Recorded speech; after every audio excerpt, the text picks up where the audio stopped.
Now we play a round called Don't Stop Till You Get a Laugh. This game involves Frank, Andy, Frankie and Russell, so if you could make your way to the performance area, please. This is where we test our performers' stand-up skills. We spin our news generator, it settles on a topic, and anyone can volunteer jokes about the chosen subject. The winners are the people I judge who produce the funniest stuff, OK? Here we go, let's spin the wheel. First topic is parenting. Who wants to come in on that? Andy Parsons. Getting quick. You may have seen that there was a woman gave birth recently who was 72 years old. That's not right, is it? You don't want to be a kid struggling to walk to find out your mum's in exactly the same state. But in this country, it's been more, isn't it? The young people who've been giving birth. Alfie Patton, supposedly a dad at 13 years old. And then they were saying, oh, no, he's not the dad, some people. I don't know what's going to happen to Alfie now. Maybe he's going to have to join Fathers for Justice. Hey, he's probably got a superhero costume, hasn't he? Thank you very much, Andy. OK, let's spin the wheel again. Subject is history. Who wants to come in on that? Frank. Let's do it.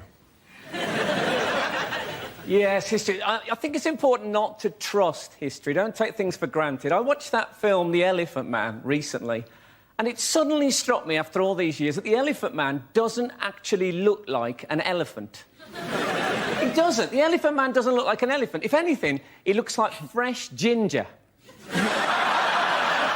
Now, obviously, if you're putting up posters trying to sell a freak show, you can't say, coming soon, the Ginger Man.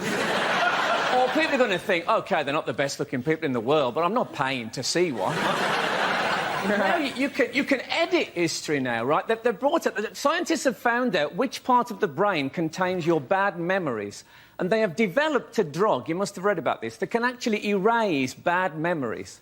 It's what Ronnie Wood's 20-year-old girlfriend calls the morning after pill. Thank you very much, Frank.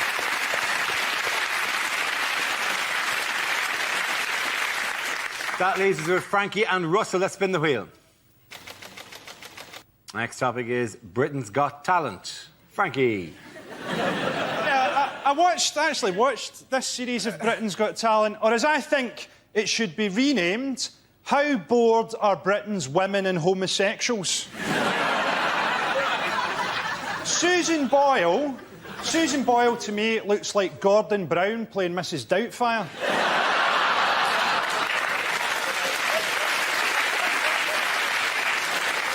She was on Oprah Winfrey in America, and they subtitled her. And people in West Lothian, where she's from, were absolutely horrified, as many of them can't read. She says that she's never been kissed, and on that evidence alone, Scotland's alcohol problems are not as bad as first thought.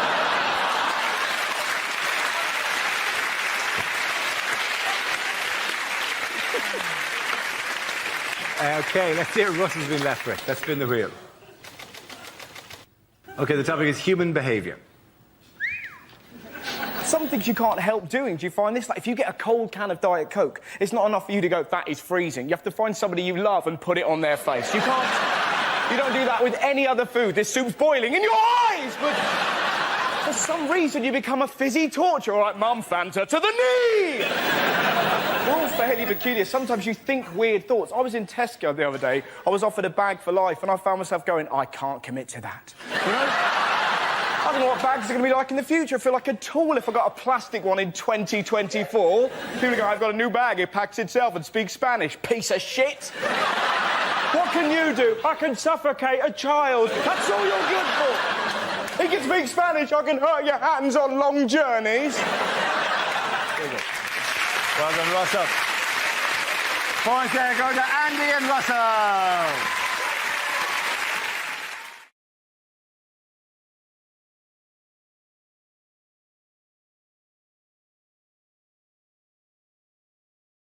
The first subject tonight is bad things to hear on an airplane. In the event of the cabin decompressing, oxygen masks will drop from the ceiling, and untangling them will annoy you before you die. Well, if you look out of the portside window in just a minute or so, you'll see me. Bye. That's the first cloud I've ever seen with a ski lift on it. The only thing less likely than surviving crashing into the sea is the Coast Guard hearing the whistles on your life jacket. Oh, hi. I've got a hobby farm. Would you like me to tell you all about it for the next 9 hours? Hold on! I've just entered us in the Red Bull Challenge!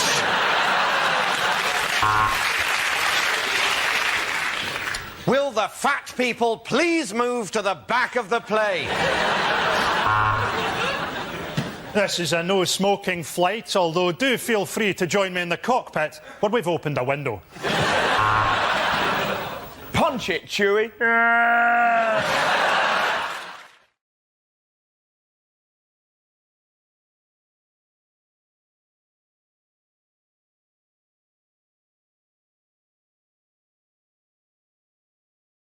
Okay, so that leaves Nish. Let's see what your topic is. Let's spin the wheel. The topic is race. I'll take this one, Reese. Difficult and interesting time to be a non-white person living in Britain right now. But I think things are improving, especially to be a non-white comedian. Because 10 years ago, I got some advice from a former agent. She said, Nish, you should stop mentioning on stage that you're not white. And I was like, people are gonna know. I'm not exactly flying under the radar race-wise here. So a couple of weeks later, I got offered an audition in a sitcom. Now, that part required me to do what was cheerfully referred to in the script as the accent, right? Weren't talking about French, were they? Now, when that came in, I said, there's absolutely no way that I'm going to do that. It's cheap, it's Uncle Tom, it's selling out my entire cultural heritage. And she said, this is the problem with you, Nish. You take too high-minded approach. You'll never be successful in comedy because you will never do comedy that relates to the man in the factory. And when she said that, I said, I don't really relate to your paradigm of the man in the factory. I think what you're trying to say is that I should appeal to as high a percentage of the British population as possible. But in the 80s, we shifted from a manufacturing to a service-based economy. So actually, if you wanted to talk about most of the British public, what you should have said is the man who works in the shop or the man who works in a hotel. And she said, I mean, this is exactly what I'm talking about. Thank you very much, Nish. Points in the line go to Reece James. Come on.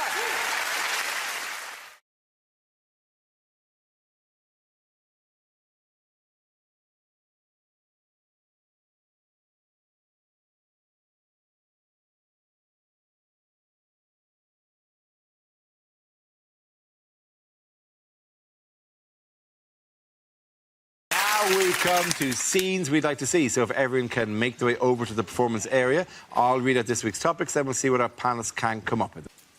OK, here we go. The first subject is rejected exam questions. History. Did I delete it?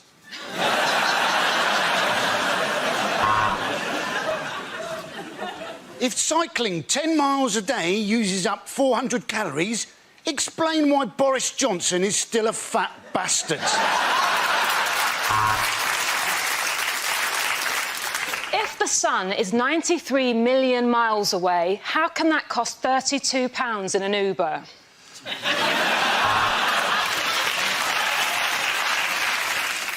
Where is Greece? Is it A, the southern Mediterranean, or B, up shit creek?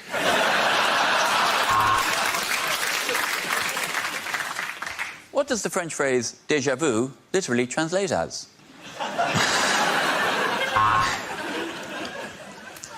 Using examples in Michelangelo's work, write 500 words on why he was the best turtle.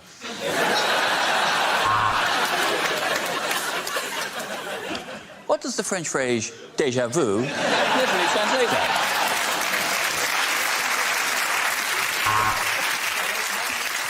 Question A. Media studies. Is it a real subject?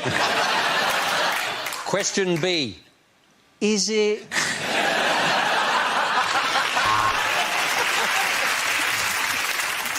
Using a compass and ruler, draw perfect cock and balls.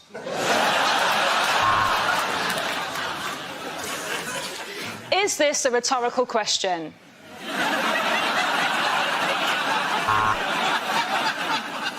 You may now commence your anal sex exam. Please turn over.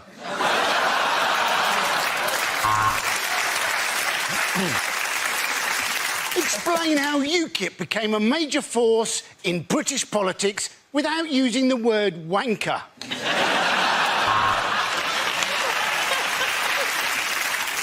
If Jay-Z is unfortunate enough to have a problem with a bitch, how many problems does Jay-Z now have?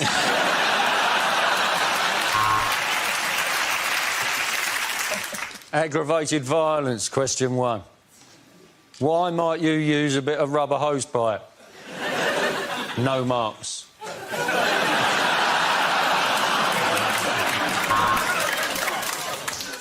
What colour is this dress? White and gold or black and blue? Discuss.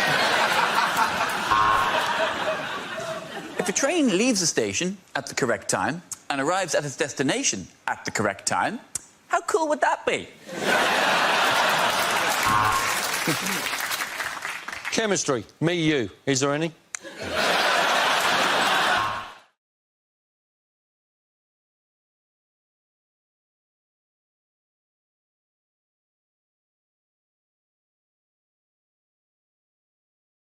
OK, here we go. Let's spin the wheel.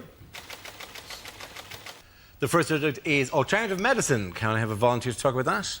Andy. Apparently, a lot of people trying to get into therapy at the moment, other people knocking it, saying, you know, oh, well, you should just lose your inhibitions, talk about your problems to your friends. I thought I'd try this. I talked about my problems to my friends for a whole hour. Lost my inhibitions, also lost my friends. I now tell my problems to taxi drivers. 2 advantages in this. 1, it stops the taxi driver from telling you his problems. And 2, it's amazing how much quicker you get to your bloody destination. Well done, Andy Parsons. OK, let's spin the wheel again. And it's environment. Didn't that used to be an advert for mints? Ryanair getting a hard time from the environmental lobby because they've launched a £7 flight to New York. Although, as always with Ryanair, it does land slightly outside New York, in Dublin. It's a pity we can't harness more natural energy, isn't it? Pity we can't harness the power of British moaning. Oh no, that moaning powered light bulb's on the blink again. Oh no, there it is, back on. Everyone complained about the floods, didn't they? I like storms. I like thunder and lightning. What I like to do during a storm is shag my girlfriend and pretend that we're taking part in the conception of the Antichrist. Frankie Royal, ladies and gentlemen.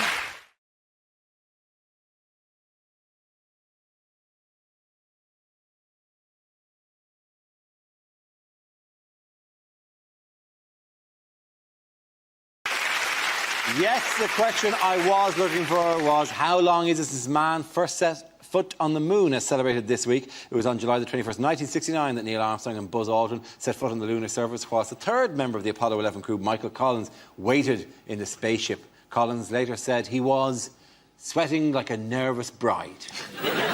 It's such an interesting fact because, like, we've only really... A lot of the population just found out that there was a third guy. You're like, oh, really? Oh, cool. How tempted would he have been just when they were coming back just to put on an alien mask like that? So they went, hey, you never guess what the... Before we move on, can I get this straight? We're going to talk about this like the moon landings happened? Yes, we're presuming for the sake of this establishing that the moon has actually happened. In 1969, right, they took off and went, oh, let's point out the moon. Let's land on the moon. Oh, there's the moon. Oh, time's up. Let's take off from the moon. Go back to Earth. Let's point it. We don't want to miss Earth. NASA can't launch a rocket from here without blowing it up. Their next mission is called Operation Space Grave. We, as a culture, do not have the ability to get to the moon. We don't have the ability to get a Saturday show right for Graham Norton. What else are we going to be talking about? We're going to be talking about Aslan's birthday, are we? Or Mrs. Tiggy Winkle having a wedding anniversary. It didn't fucking happen. It did happen. There was a faked moon landing, but you are confusing it with the one by Wallace and Gromit. Their current theory is that what they want to do is try and make a stopping-off station on the moon so as they can get to Mars. And that sounds to me rather like a Ryanair flight, isn't it? Oh, yes, we're flying to Mars, we actually land on the moon, and there'll be a bus service from there. Doesn't going to the moon and going to Mars seem a bit pointless now that we've invented Photoshop? Hey, there's a man on Mars, and it's Bruce Lee! They've actually found that they've got a little bit of Mars back, haven't they? And they've actually found that there is life on Mars in the form of bacteria. So now we know that if the Martians ever do land, all we've got to do, little bit at Sillet Bang, we're away. It'd be a very short film, though, wouldn't it? Yeah. War of the Worlds. And just Tom Cruise cleaning his kitchen. End of War of the World. There's a British guy up there at the minute, isn't there, in the space station? Yeah. No, just in space. Oh, OK. Just in space, generally. Oh, that's the sad thing in space is Satanta still have the satellite going around. Just recently. And it's just trapped inside is Steve McManaman going, hello, hello. Like the Superman baddie. Spinning around. all the Satanta presenters, Superman, Jor-El, they're all in there trapped forever. Oh, we overextended ourselves financially. To be honest, you can't have a British space station. Now, it would just sound so rubbish just to hear him up in space going, Nuneaton, we have a problem. You know that robot you said you sent us? Yeah, it's an old man covered in tin foil. You can't really have a British space programme, man. The only way we'll ever get a Union Jack onto the moon is if we stick Nick Griffin on Brixton High Street. Would you go to Mars if you... Are you offering? I've already applied for the programme to be fired to Mars. I've applied several times under the name Chris Moyles. Yeah, just surprise me. Don't even tell me if you're going to do it. Just stick a sack over my head and fire me up there. And if I say no, and if I say it's not me, I'm just joking. That's just a funny joke I do. Just fire me to Mars. There's going to be no glory if we ever put a man on Earth, because you're there for 3 years not using your body. You'd arrive in Mars, go, here we go, and... my legs don't work!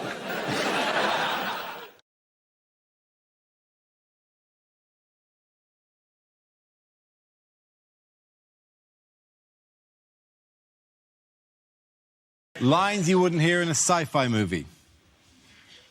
Hi, is that NHS Direct? Yeah, a bit of a temperature, and I've got an alien coming out of my stomach. 2 paracetamol, OK. OK, Mr. Zulu. Set course for the 4th quadrant to the Orion Nebula. I think there's a Nando's there.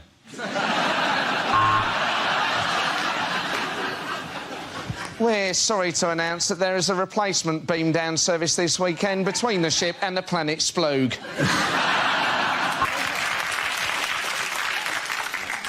You've got to imagine this in a Scottish accent.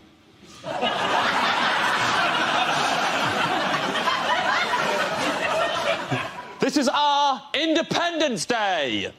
There you go. They abducted us and took us to their spacecraft, and then they explored our bodies with strange probes. I'll be honest, it was the best stag night I'd ever been on.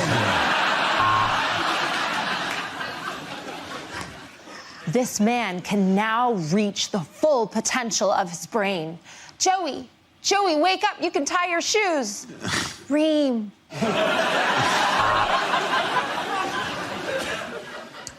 What the people don't know, Captain Kirk, is that when I do that V thing, that means in Vulcan, I've had your mum.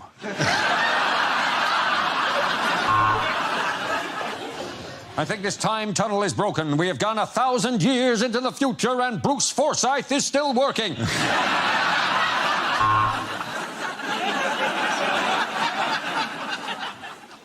If you take the red pill, you will enter the Matrix. If you take the blue pill, you will have a boner for 7 hours.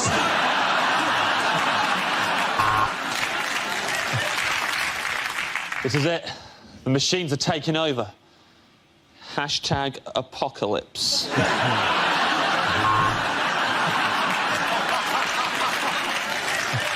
Yeah, I've had a look at it, mate. The problem is your nano boosters are shot and your warp drive is fucked. Our planet is dying. We seek a new home. Which of you is Phil and which of you is Kirsty?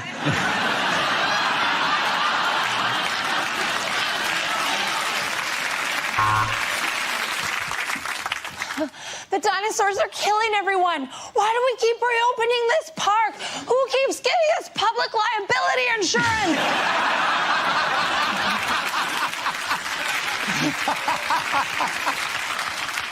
So the plan is you get in the time machine, go back in time, and cock-block Hitler's dad.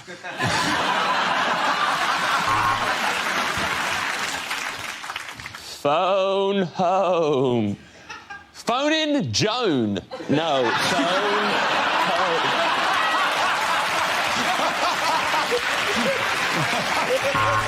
OK, at the end of that, the points go to Matt, Catherine and Andy.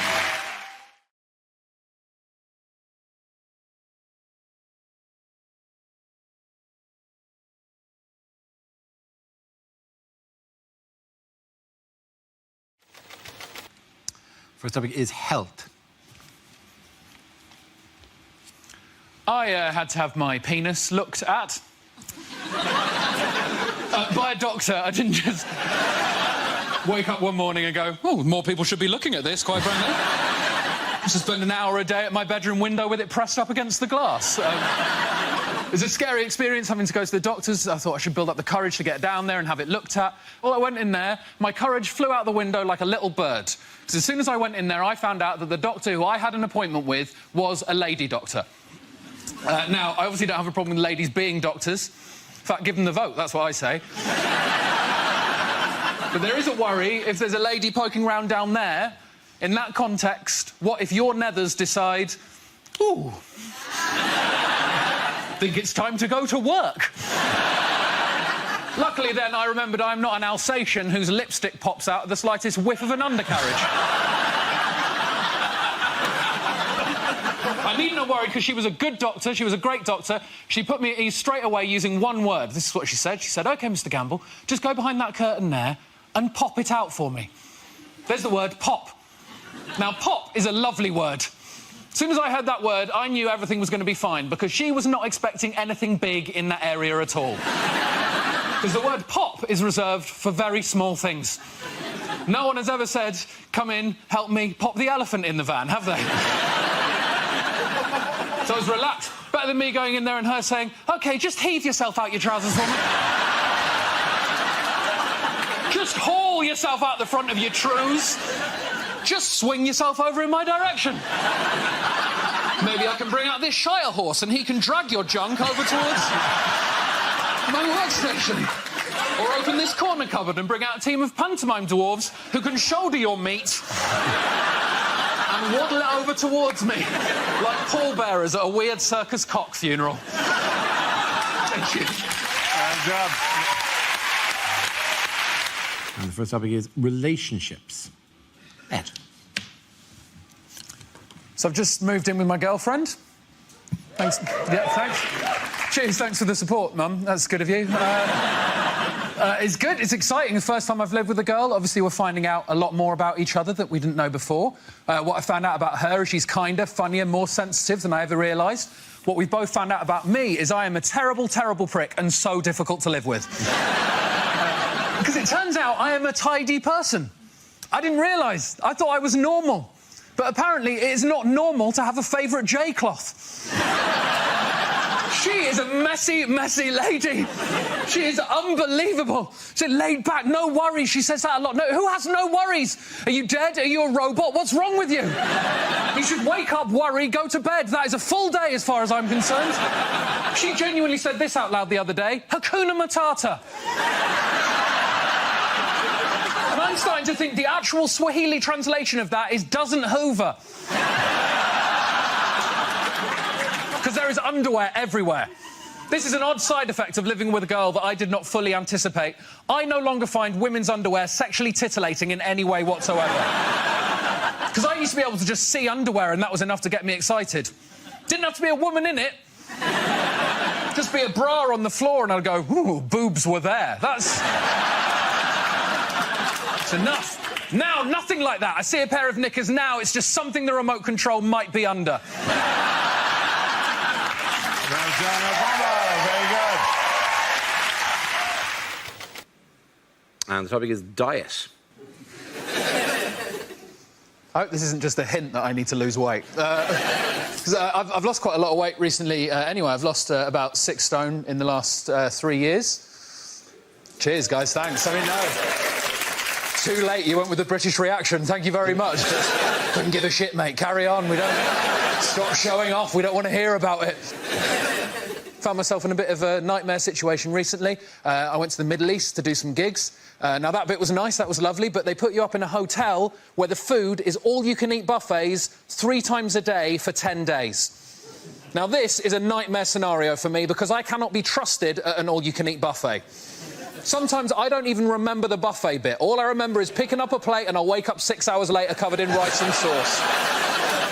And I can't theme a buffet. I can't theme a buffet either. I won't pick up a plate and go, oh, I'll have some rice, I'll have some curry. Well done, Ed, you've made yourself an Indian meal. Won't do that. I'll get a plate, I'll get a spoon, and I'll run along the full line of trays, just scraping food from every nation onto it until I've got some sort of plate Pangea, just an unidentifiable mass, just Spanish food, Japanese food, Chinese food, Indian food, coffee, sushi, just horrible. Just wedge my face into it, everyone going, is that man all right? Don't look at me! I'm having a buffet! Just food from all over the world. My body for 10 days had no idea where I was on this planet. I went for a shit 3 days in, a UN flag came out. And the first subject is parenthood. Who wants to come in that? Ed. I've been thinking recently that I should maybe have a baby, but I've thought about it and definitely not. Couldn't handle that amount of responsibility. Something that precious, it's terrifying. You know, I've got friends who've just had a baby and they offer that thing around like a plate of biscuits. Do you want to hold my baby? Do you want to hold my baby? I don't want to touch your baby. That is a heart in a bag. I'm going nowhere near that thing. You wouldn't send the work experience into the boardroom, would you? Start me off at holding your uncle and I will work my way up. This is Uncle Toby, 47, from Swansea. Don't worry about dropping me, Ed. I am absolutely shit-faced. Still can't help it. I still think I might want a baby. Like, there's just moments in life I'm just grabbing at signs from the universe. Think, oh, maybe I should have a baby. It's happened to me the other day. I was in the queue in a shop to buy a new light bulb because I'm not a student anymore. My light bulb had gone. I'm not going to sit there in the dark for 6 months. So I was in the queue, and in the queue in front of me was a man with a baby. He was a dad. You've got to give people the benefit of the doubt in that scenario. You can't go storming in going, excuse me, is that your baby? You've just got to admit it probably is, right? And on the wall, there were these light switches. They weren't real light switches. They were just, like, designer ones to show you what they would look like on the wall. And the baby was playing with them. It was going, ah-da-da-da-da-da, playing with them. And the dad was going, yeah, try that one. And was going, ah-da-da. I saw that. I thought, ooh, that's quite sweet. Maybe I want a baby. There's something in that tableau that I quite like. Maybe I want a baby. Am I broody? Is this brood? And then the dad walked off with the baby, and I wandered over to the light switches and started playing with them. I thought, oh, no. That's what I wanted. Well good, Ed.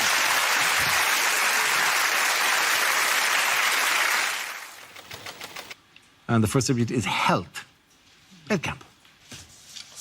So, in the last 3 years, I've lost 6 stone in weight. Cheers. No, too late. A lot of audiences like to clap, they like to whoop, they like to cheer. You guys just went with staring, and that is absolutely fine. That's all right, that's fine. I think I might have made a mistake as well, because I'm not as happy now. I thought health would equal happiness. Turns out the happiest moments of my life were just me, sat on the sofa, in my pants, laughing through a mouthful of cake. I'm a more worried person now. I think, am I eating the right thing? Am I exercising enough? I went for a run the other day. I accidentally swallowed a fly. I had to Google how many calories is a fly. 6 per serving, if you're wondering. Weirdly now, I feel like an undercover fat person who's been secretly sent into the lair of the thin people. to gather information on what those crazy villains are doing, and then I feed it back to the fat people. You got to feed it back. We eat anything. So I'm in there just going, what are these thin people up to? What's going on? Oh, interesting. That guy's got a packed lunch, but he's actually eating it at lunchtime. I have never seen that before. He's not just made it in the morning and then eaten it on the bus on the way to work and then bought chips at 1. That is intriguing resolve. They're using phrases I've never heard before. Things that only thin people say. I think I've got some biscuits. I'll just go and check. Who's living their life like that? Who buys biscuits and then forgets that they exist? That is unacceptable. I'm so deep undercover, I've met the bosses of the thin mafia. People who don't even like food that much. You go, oh, no, I'm not really a food person, you know. No, it's not. It's more of a fuel, isn't it? It helps me get through the day. If you don't like food, then what are you thinking about all of the time? Thank you very much, Ed Gamble. And the topic is relationships. There you go. I am in a serious relationship. That's what she makes me say. Serious. I'm in a serious relationship. This is my partner. Sounds like you're in a law firm, is what it sounds like. Serious relationship. Sounds like a disease. How's your relationship? I'm sorry to say it's serious. I'm not in a serious relationship. I'm in a silly relationship. You tell me if you think this sounds like a serious relationship. The other day, me and my girlfriend were having a discussion about the Beatles. At some point during that discussion, she forgot George Harrison's name. Now, she previously knew George Harrison's name, but her brain did something to her that all of our brains do to us now and again. It just deleted a fact for no reason. And it panics you when that happens. You think, am I going mad? Am I going senile? You go on a spiral of panic and worry, and I could see she was worried. And any good boyfriend in that situation would have told her George Harrison's name, and I am a good boyfriend. But I am a better comedian. So what I chose to do in that situation was write down every guess that she took at George Harrison's name. I have memorised them, and I'm now going to recite them to you, the good people of Mock the Week. Here we go. Guess number 1. John, Paul, Ringo, John. There it is. She thought there might have been 2 Johns in the Beatles. Maybe the Beatles were a double John band. And as if we'd remember them in that order, we wouldn't go John, Paul, Ringo, John. We wouldn't bookend it with Johns. It would be John, John, Paul, Ringo, John, John, or Paul, Ringo and the Johns. She knew that was wrong immediately. I squawked in her face. Guess number 2. John, Paul, Ringo, Joseph. Hello, Joseph. What are you doing in there? I didn't realise the Beatles were a nativity-themed band. 3 guys with 60s hairdos, 1 child with a tea towel tied to his head. Again, she knew it was wrong. I was on the floor already. Then her brain gave her a little free pass, gave her a clue, gave her the surname. Thank you, brain. John, Paul, Ringo, Tony Harrison. Oh, Tony, you're not part of this conversation. Please remove yourself from the vicinity immediately. I said, you're half right. You're half right. I promise you, her next guess was Harrison Ford. Thank you very much. Bravo. Very good. The first subject is exercise. Who wants to come in that? Ed. I ran the London Marathon this year. Thank you. That was an absolutely amazing reception from you guys. Thank you very much. There was an awkward pause. 2 people thought, I better fill that and go, ooh, and the rest of you collectively just went with, well, we could not give a shit. Thank you very much. We saw that on television. Thousands of people did that. Also, it was in April. How about you? Move on with your life. Also, of course you ran the London Marathon. You are a white middle-class man in his early 30s. That's what you do. And you're right, that is the most basic first step on the most basic posh man life ever. I can live my whole life on tracks now if I wanted to. That's how it goes. Marathon, marriage, kid, sleep with the au pair, divorce, Crocs, death. That's it. Did it for charity, because I'm a great guy. And you sort of have to. The charity I did it for was a type 1 diabetes charity. Before you think I'm too good of a human being, we'll let you know that I am type 1 diabetic, so I will see that money eventually. Very much playing the long game with that cash. Didn't actually enjoy the marathon, though, for one specific reason. Every few miles, there was groups of people stood there with blue rubber gloves on, with globs of Vaseline on the ends of their fingers, like this. Now, at the time, I had no idea that they were employed by the marathon. You're supposed to run past them, take Vaseline, rub it on any areas of chafage. I had no idea they were supposed to be there. To me, that just looked like some sort of horrendous motivational technique. You better keep running, boy. You better pick up the pace. Otherwise, it's examination time. You got an appointment with Dr. Fingers. Thank you very much. And the first topic is music. Who wants to come out? Ed. I like heavy metal music. Yeah, none of you believe me, that's fine. I do not look like I like heavy metal music. I don't have a heavy metal face. I have what is known as a Coldplay face. That's what I've got. Drink it in, basic bitch, indie white man face. That's me. Other metalheads don't trust me either. I can't go to the gigs because I look like an undercover Mormon on a conversion mission. Look like I'm going to start sneaking up behind people in the crowd going, hey, pretty rockin' band, right? Yeah, you know who else was rockin'? Lord Jesus Christ, our Savior. Yeah. I love the guitarist. Yeah, love the guitarist look, long hair and a beard. You know who else had long hair and a beard? Right again, Lord Jesus Christ, our Savior. What's this we're all doing? Oh, head banging. Yeah, no, cool. I do head banging too, but when I do it, it's to get rid of gay thoughts. Can't go to the gigs as well, because I don't know how to do the things that everyone does in the gigs. I feel out of place. Heavy metal gigs, everyone does this. That is the sign of the beast, the sign of the devil. It shows you're part of the community. I'd never done that before. I feel too self-conscious, but I went to a gig recently, got brave enough to go there. Suddenly, my arm shot up in the air. I was like, oh, my God, I'm doing it. I'm actually joining in for the first time. I looked up, and what my hand was actually doing was this. That is not the sign of the beast. That is an uncle saying the burgers are ready at a barbecue. That's what that is.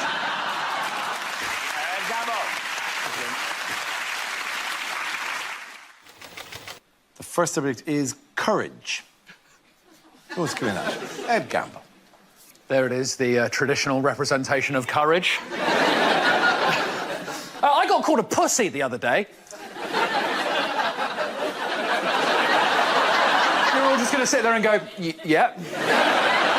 But no, right, I agree with the sentiment. I don't agree with the choice of word. I think that is a wrong choice of word to use, because essentially what that person was saying is they were saying, I think you're so cowardly, I feel justified in comparing you to the vagina.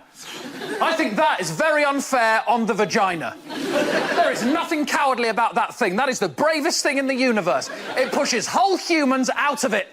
Words aren't used to describe that. Hardy. Rugged. It's the biological equivalent of a Timberland boot. What do we use when we want to talk about bravery? The balls. They got balls. Big balls. I think that's wrong, because I can only speak for my own balls, but they shy away from any sign of danger. Sometimes it doesn't even have to be a dangerous situation. It can just be a slightly cold bath. You're like, oh, I'm ready for this bath. Here I go down to the water's edge. They're having none of it. They're like, before they even get to the meniscus, absolutely not. Climb back inside him. Go, go, go, go, go. Don't forget the bag. Don't forget the bag. Fold it up. Fold up the bag real tight. My balls are pussies.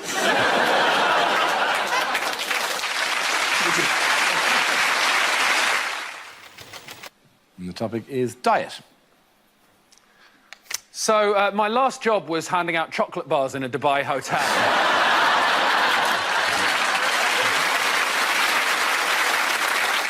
I try and stay healthy. I listen to all the wrong people about health, though. I've started reading health blogs, like health bloggers. They're all the same sorts of people. They're sort of posh young women in their early 20s. They say things like, first thing in the morning, to energise yourself, why not have hot water and lemon? Hot water and lemon to energise... There is no way hot water and lemon is energising me in the morning. The only way that would happen would be if I squeezed the lemon in my eye and poured the water on my dick. I do not want your hot water and lemon because I'm not a kettle that needs descaling. The other thing they all talk about is something that I like to call the cauliflower conspiracy. I don't know if you've heard about this. This is the idea that if you like to have anything unhealthy, you need to replace that immediately with cauliflower. The worst offender for this is cauliflower pizza. I'll tell you what this is. Right, they say, oh, it's like normal pizza, but you take away the dough base and you replace it with a disc of mashed up cauliflower. So, nothing like normal pizza. I made one, it took me 6 hours. First thing you've got to do is grate the cauliflower. Now, I don't know if you've noticed, the cauliflower is not a shape for grating. It's not a shape, is it? It's just chaos. It's everywhere. It's so fragile, you touch it to metal, it immediately explodes. It's like you're in the middle of Frozen. You end up with this vegetable dandruff, you put it in the microwave, you warm it up, that makes it really wet, you have to get the moisture out of the cauliflower, then you have to pat it down into a rough base shape. Then they say, choose the topping. Whatever you like, you can choose whatever topping you like, and I think we can agree I had lost most of my day up until this point. So I thought, I'm going to claw a victory back right at the last minute, so the topping I chose was a whole Domino's. Thank you very much.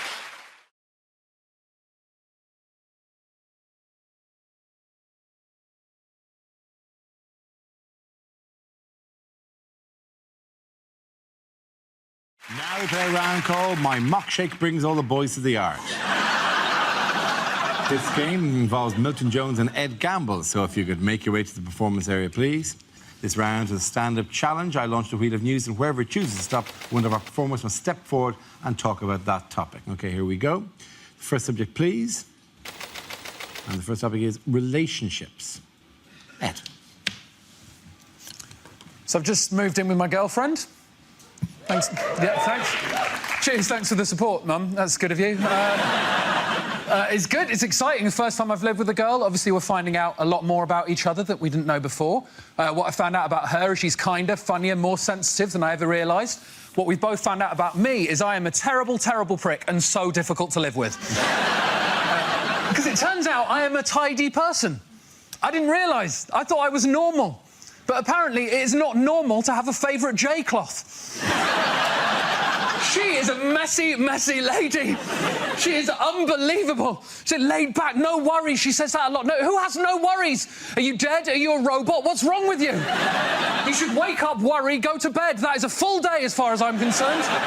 She genuinely said this out loud the other day. Hakuna Matata. And I'm starting to think the actual Swahili translation of that is doesn't hoover. Because there is underwear everywhere. This is an odd side effect of living with a girl that I did not fully anticipate. I no longer find women's underwear sexually titillating in any way whatsoever. Because I used to be able to just see underwear and that was enough to get me excited. Didn't have to be a woman in it. Just be a bra on the floor and I'd go, ooh, boobs were there. That's... It's enough. Now, nothing like that. I see a pair of knickers now, it's just something the remote control might be under. Well done, Obama. Very good. That leaves us with Milton. Let's see what you've been left with. Let's spin the wheel. And the topic is medicine.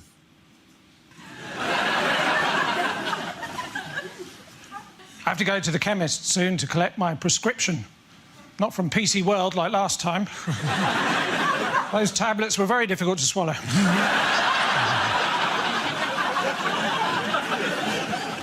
Recently, I went to the chiropractors, or as they call them in the capital of Egypt, the practors.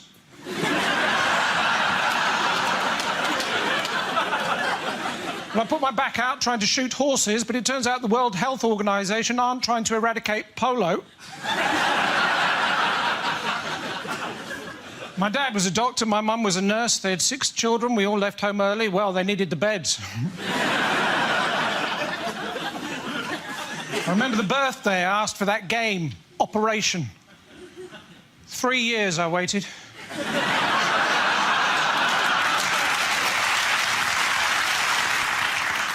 I was talking to a nurse the other day. She said the main problem facing the NHS is Holby City. Actually, she might have said obesity. Well done. In that hand, points go to Ed Gamble. Let's go in the back.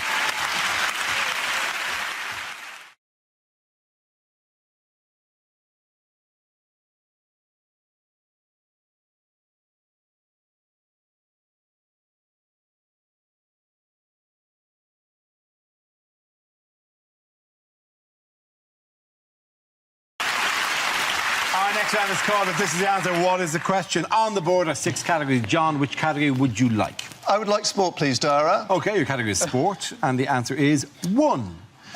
What is the question? What is Bruce Forsyth's national insurance number? Is it the viewing figures for the final Top Gear? Just... How many of the 3 wise men got invited back to Jesus' second birthday party? What did the other 2 do wrong? Oh, who wants frankincense and myrrh? Nobody wants that. And wasn't at the time frankincense was worth more than gold? I think that was because there'd been a collapse in the price because Judea had just left the EU. What is the optimum number of directions for a boy band? Is it in my annual stock take? What number do I write on my left testicle? Is it, to the Daily Mail, how many immigrants constitute a swarm? Is it how many packets of biscuits would you need to cater Michael Gove's funeral? Oh, that's cold. Is it how many Fast and the Furious films would have been enough?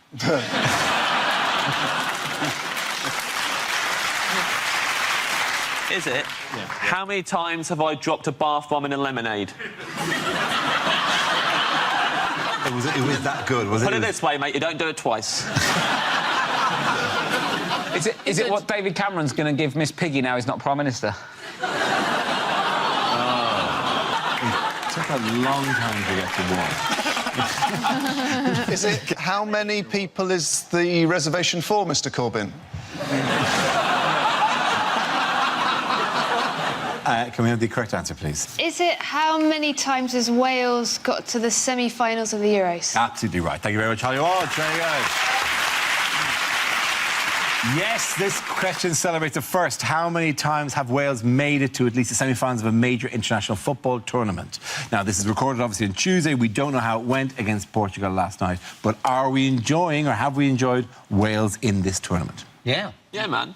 It's the best thing, and it's just wonderful because they embrace it and they love their players. One of which doesn't have a club, which is insane. Yeah. If they get into the final, he's going to have to miss it because he's got to go home to sign on. One of the players, I've forgotten who, had tickets for Beyonce last weekend. That shows a certain humility. You're like, oh, I got 3 matches, maybe a 4th. Yeah, put me down for a ticket for Beyonce. Joe Ledley had to cancel his wedding. Had to cancel the wedding, yeah. I think the more substantial thing. It's a bit embarrassing, though, that they've done so well and England have done so badly. But what annoys me is the FA always go, we're going to have a full investigation to see why we didn't progress as far. What are they going to find out? Are they going to do an investigation and find out, oh, yeah, works out, the coaches were teaching them rugby. Nightmare. It's a shame, isn't it? Keep an eye on them next time. What have the English fans, how have they been reacting to the Welsh success? Well, this is the weird thing. So the day after they beat Belgium, the most common search, apparently, on Google was Welsh grandmother. Is that right? That was the story, yeah. They're trying to find out if they've got Welsh ancestry, but that's not... If you type Welsh grandmother into Google, it's like you're trying to buy one. It's not... What are you going to find out if you type Welsh grandmother? What's he going to tell you? Google's like if you type Welsh grandmother into Pornhub. If you want to find out I'm ignoring that. If you want to find out... You're ignoring it, but you're going to try it later. When you say ignoring it, you mean storing it away. This calls for private browsing. Good evening. Yeah, private browsing. Yeah. Yes, sir. It's in the pocket for later. Private browsing. Your country needs you again. Thank you.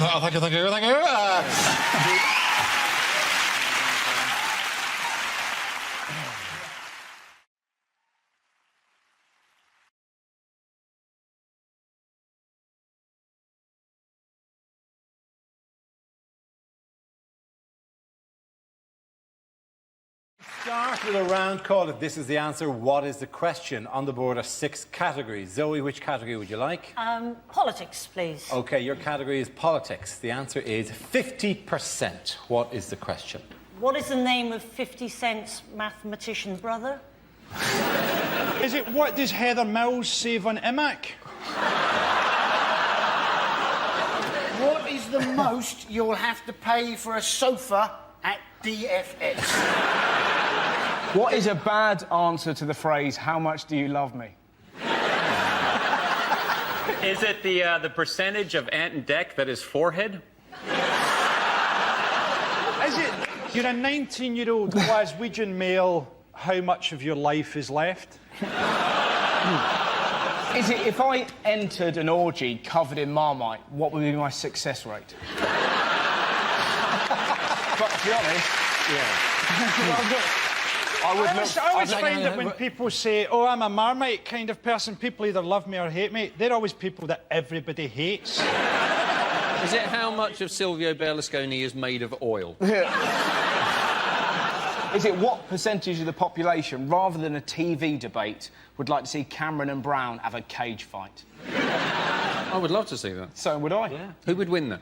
I would imagine Brown. Yeah, Brown He's got moves. Yeah. He's also got that dislocatable jaw. Yeah, he can actually swallow your whole. He could swallow you. He can actually take your jaw down. Imagine that. Wouldn't that be incredible? If Cameron ran towards you. Cameron's legs. Is it what was the proportion of cats that died during the making of my ill-fated television pilot, Cat versus Bleach? It would be 100%, surely. Do we have an answer that we can do? I think it's what percentage of the top jobs in the Labour Party does Harriet Harman think should be filled by women? You're absolutely right. Very good. Well done, Hugh. Thank you very much.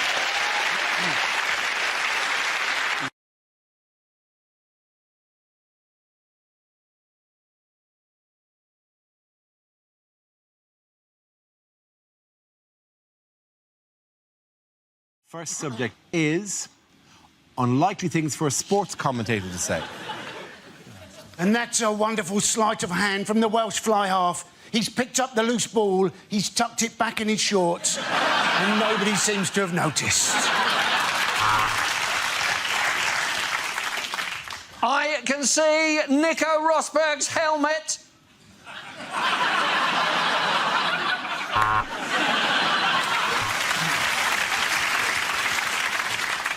Apologies, after 15 years in this job, I've just been told it's not pronounced croquet.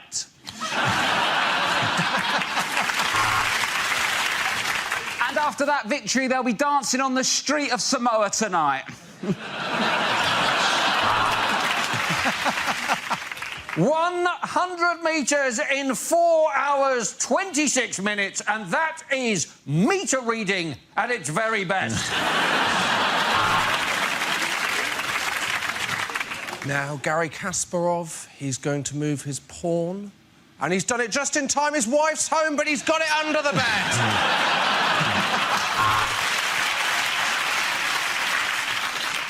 Welcome to beach volleyball. The players are currently getting changed into their kits while their mums hold a towel up in front of them. And Shane Warne will be laughing on the other side of his face after that surgery.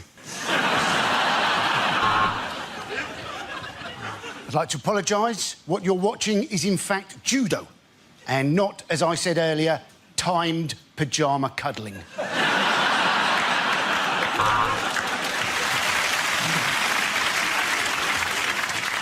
Well, this should be relatively easy for Rory McIlroy. Oh, how has he done that? All he had to do was say, get a Santander 123 account. Kasparov toying with his bishop. Oh, no, his wife's home, she's caught him! Ah, that pot was remarkable. But now I've got a major case of the munchies. We'd just like to refute the idea that the BBC has lost coverage rights of all good sports. We now cross to a girl playing noughts and crosses against a clown.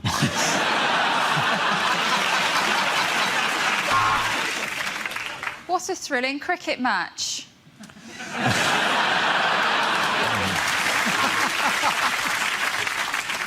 Left hand, big right hand again, big left hand. Why has no one put these gloves in pairs?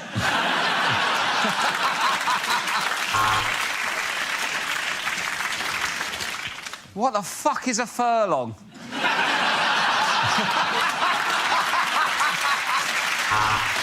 OK.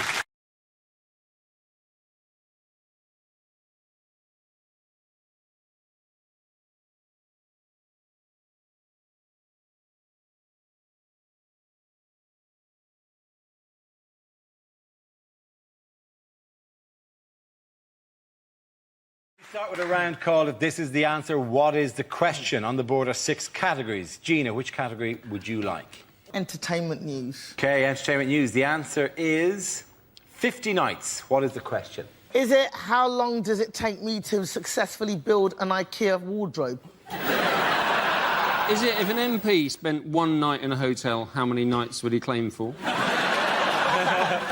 Is it how much of a start was Stephen Hawking given at this year's London Marathon? Oh, and so it begins! And so it begins!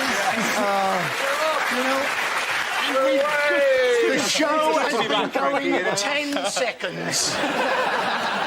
How many nights per year does the Queen sneak away to do karaoke? under the alias of Big Mama.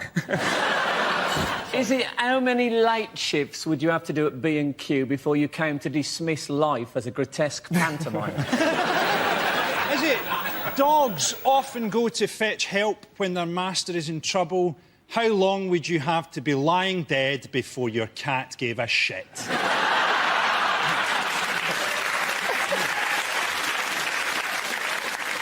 How long has Jackie Smith's husband been sleeping in the conservatory? Is it how long would it take Nick Park to film a Wallace and Gromit porno? Is it... Yeah, I like that. Only working at night. How long did it take Lady Gaga to perfect tucking her penis between her legs?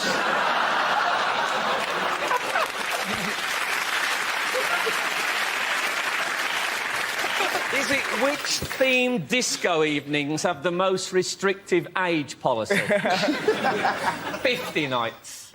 No? Is it? Is it how long before we get the right answer to this one? Yeah. I think I've got the right answer. No, don't do that. I haven't done a funny one yet. Stick around, right?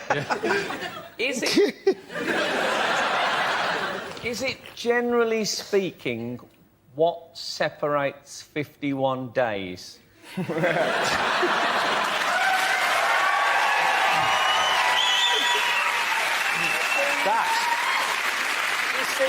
You don't have to be rude.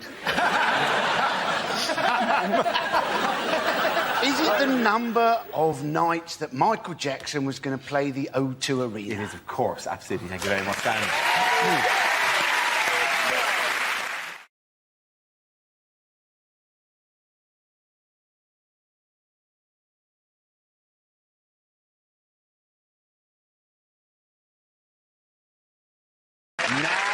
We come to scenes we'd like to see, so if everyone can make their way over to the performance area, please. I'll read out this week's topics, and then we'll see what our panellists can come up with.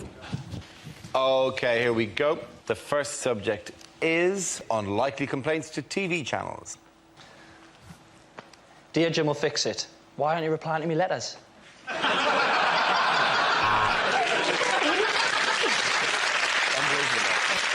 Dear Living TV, stop breathing on me, you're freaking me out.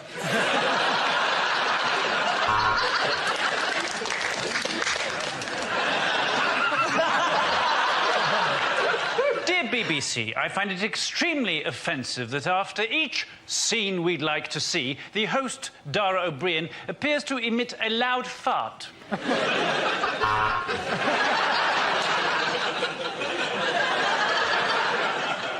Dear BBC, why have you given Andy Parsons that ridiculous wig this week?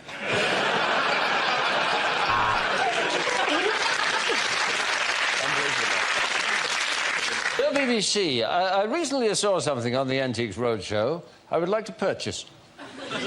How much is Fiona Bruce?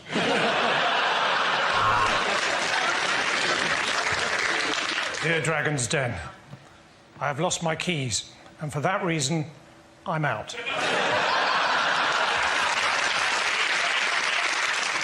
Dear ITV, I just watched Loose Women in High Definition.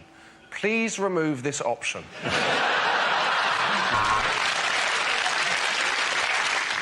Dear Babe Station, sorry for the scrawl. I'm having to write this with my left hand.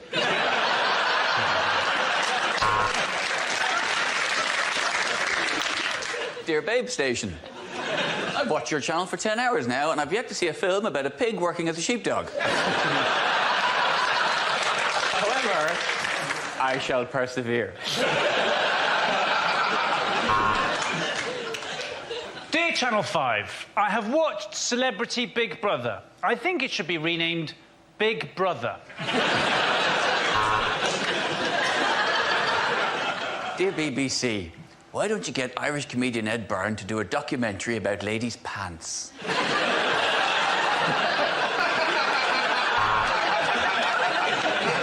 Dear Dave, have you seen Phil? Yours, Bob. Dear Embarrassing Bodies, I'm a man trapped inside a woman's body. I got mixed up between super glue and lube.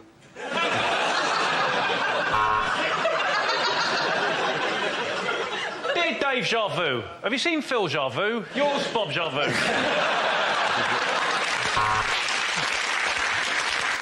Dear BBC, where can I get one of those blurred number plates you always see on television?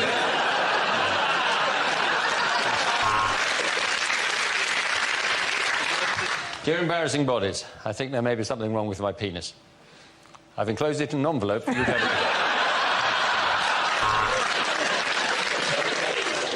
Dear BBC, why have you changed the name of Snog, Marry, Avoid to 3 Men in a Boat?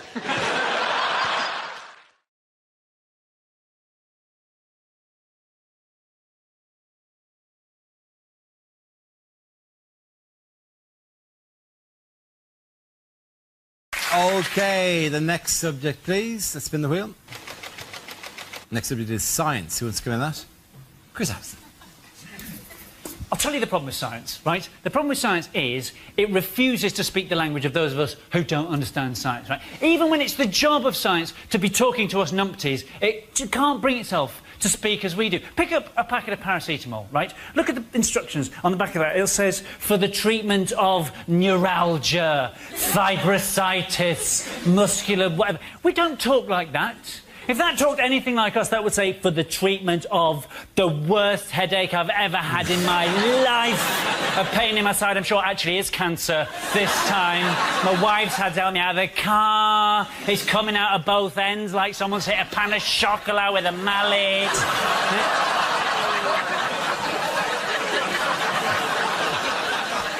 That is how we talk, right? But it doesn't. We can't tell what's actually science and what is some hokey nonsense dressed up as science to, you know, entice us in. That's why cosmetics companies, whenever they bring out a new thickness of goop, right, they give it a kind of sciencey name so we'll be all dazzled. Nivea D-N-Age. O-F off. Right?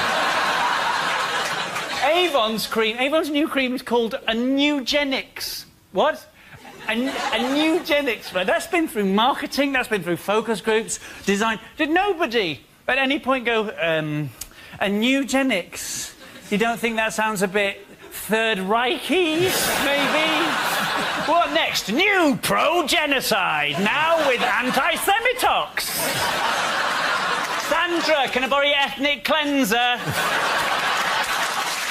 Well done, Chris Harrison. And that leaves us with Milton. Let's see what you've been left with. Let's spin the wheel. And the topic is the USA. So I've just come back from America, apparently. While I was there, I saw one of those very, very, very, very, very large Americans. He said he fitted kitchens. I said, I bet you don't.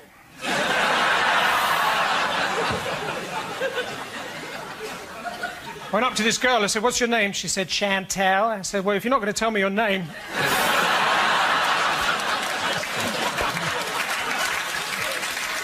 I said, what do you do for a living? She said, don't go there, don't go there, don't go there. I said, I hope you're not a travel agent. When I was in America, I bought tickets for the Bears versus the Cowboys. Bit of a disappointment.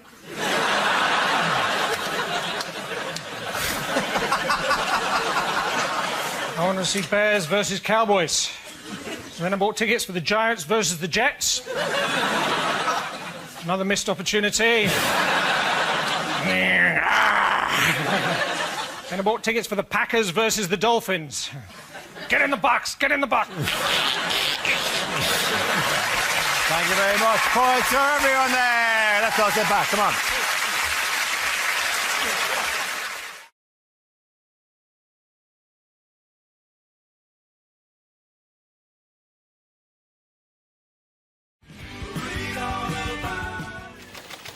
Subject is hospitals. Who wants to come in? Miles.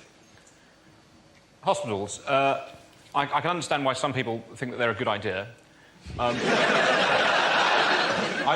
really dislike them. I think hospitals are terrifying places to be. I've had several general anaesthetics over the last year. I'm terrified of all of these things. I think hospitals, they are basically they are grey buildings full of people who are dead, about to be, overworked, stressed out, or asking for change for the car parking facilities.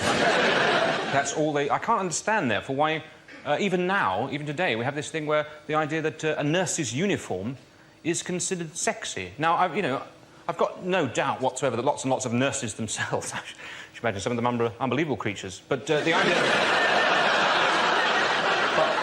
But the idea that the outfit itself is sexy. And yet, if you wander into a sex shop, either, deliberately or, you might have some sort of job that involves touring, you've constantly got to go and ask directions in places. Still, people are buying nurses' uniforms as a sexy outfit. What is sexy about a nurse's uniform? Surely a nurse's uniform, that just screams hospital at you. Who's at home going, oh, I'll tell you what, darling, could you dress up as a nurse for me tonight? You dress up as a nurse. I want you to remind me of the time I had a length of my bowel removed. Would you do that for me, would you? Go on, I'll tell you what, when you put that on, act like a naughty nurse. Go on, act like a naughty nurse. A naughty nurse is one that doesn't wash their hands.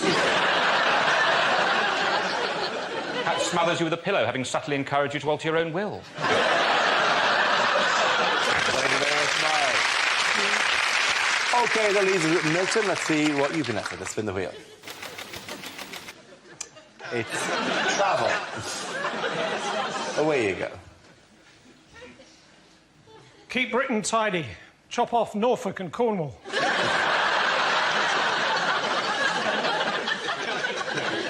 People from New Zealand don't like being called Australian, do they? Oh, no.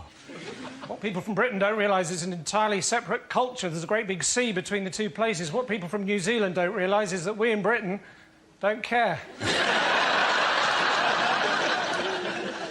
I've just come back from Holland. When I was there, I was in a fish restaurant, and the bloke on the table next to me began to cough, so I ignored him. Then he began to cough a bit more, so I still ignored him. Then he began to choke really, really badly, so in the end I stood up and I smacked him on the back really hard. Anyway, it turns out he was just speaking Dutch.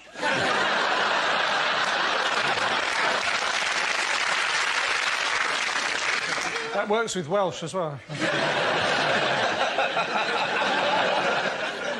You have to admire the Dutch, because what they've done, right, is legalise drugs, and now there are far fewer people in prison. I suppose the next step is to legalise murder. There'll be far, far fewer people in general.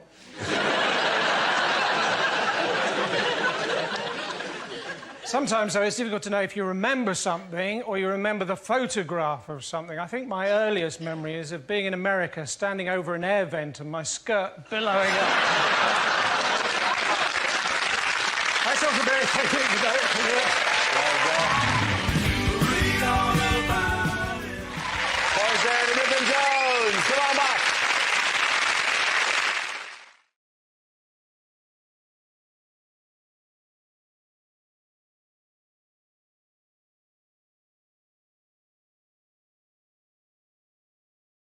What weird modern-day inventions have been in the news this week? There's a bracelet they've invented that shocks you if you don't go to the gym when you said you were going to go to the gym. Yes, it's called it's a wristband, with a Pavlov wristband, and it gives you a motivational zap if you haven't. It tells you GPS-wise. It senses that you're in the gym or wherever you said you're going to be, or at the meeting you're supposed to be at, and it gives you an electric shock if you've not. I don't think motivational and zap go together, really, do they?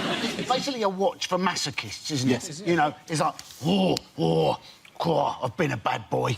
I don't think I've quite been bad enough. Turn it up a bit more. I wonder if I put this on my penis, how this is going to work.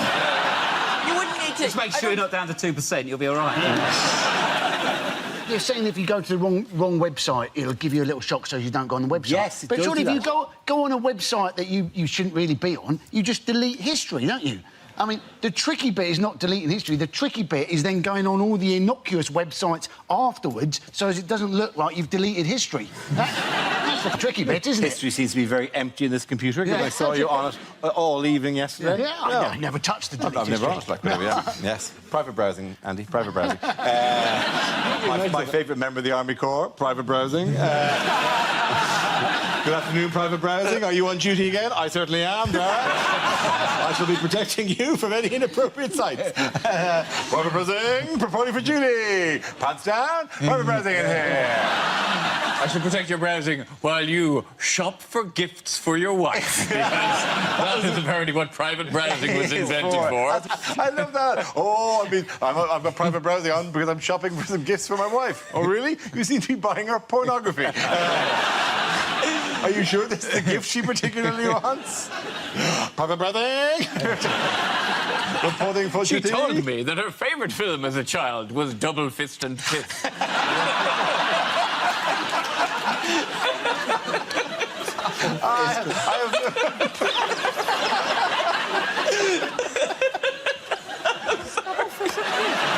Private browsing isn't happy with it. Private browsing has never had to work under these conditions before. He's mainly used for shopping for gifts. Private browsing is retraining as an electrician. Why did you leave the army? Oh, the things I saw. I saw some things. I saw some things. You in weren't the there, army. man. You weren't there. You weren't there. You didn't see what I saw. The first casualty of war, my friend. Your private browsing, the first casualty of war is innocence. Private browsing. Good evening, ladies and gentlemen. I don't know anything like Benny Hill. Private browsing at your service. Madam. Benny Hill would do. No, it'd be like, you know, what's it, the paper clip that would appear. It seems Oh, ridiculous. You look like you're buying some pornography. Small animated soldier came out and said, do you want to look at the porn? Private browser can help you with that. I'm amusing myself here. It's the last record of a long summer, you know. Literally, I've got to enjoy this because in 3 days' time I'll be going, over the next 12 weeks, 20 candidates will be putting themselves in sugar. Private browsing's going to get some visitors. He's going to get some fucking hammering. I think your penis is going to get some corporal punishment. There'll be some major damage and general recklessness.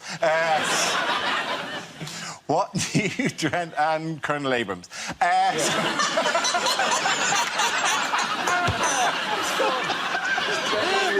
was it. Sorry, we'll bring it back. You lost it. Stop. Colonel Abrams is great, though. None of you remember... Do any of you even remember Colonel Abrams? Anyway, he sang a song called Trapped. It was really good. I can't get out. I'm trapped like a fool. I'm in a cage. I'm like a man in a cage. I'm so in love with you, love with you, love with you. Sorry, do you like me to carry on with the show? Sorry. Yeah, or whatever. You boys have got a shared past we can only imagine about.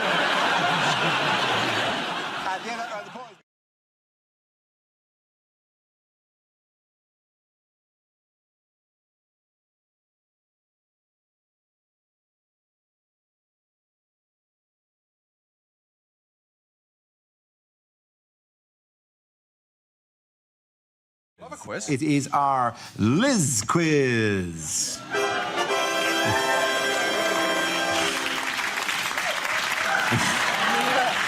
Obviously, we'd like the expense that has been spent on that. I really want to thank you for coming in and recording that little wave. What two common documents does the Queen not have? The Da Vinci Code. And Life of Pi. Next. Yes. Oh, the rest of them, she has them all. She doesn't have a driving licence. She doesn't have a driving licence, no. Although she has qualified to drive. Yes, she has. She can drive. She was trained to drive in the army, as far as I know. She did, yeah. She stripped down engines and everything. Absolutely, yeah. Passport. doesn't have a driving licence and is the only person in the country who doesn't need a passport, as they're issued in her name. And so she cannot issue in her own name because, you know... But I think she's relatively good on the ID front because she just take out a tenner and go... you not get this? Go send a letter, bitch.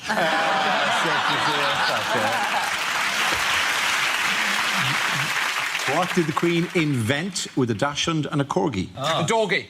Yes! Is it? Yes, it is. I was joking. No, she invented a breed of dog called the Dorgie. Which you say she invented it? What, she was there going, right, you put that in there now.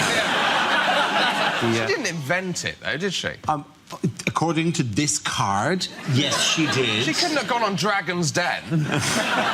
One needs £30,000 for 40%. It's always 40%. That's all they ever want, no matter how much you're going to say initially. 8%, 40. It's commonly known that the Queen owns the UK swans. Commonly known that the Queen owns the UK swans, says here. But what other water-based animals does she also have the right to own? Ducks. Not ducks, no. Shopping trolleys. I think it's... Is it dolphins? It is. It's dolphins, whales and pretty big sturgeons. on the royal family. I know a lot of stuff. You really are, actually. It's quite worrying. Anything, dolphins, whales and sturgeons within 3 miles of the UK, they're hers. Do the dolphins know, or do they just stray in and then that's it? If they get too close, she's in a speedboat constantly, all right?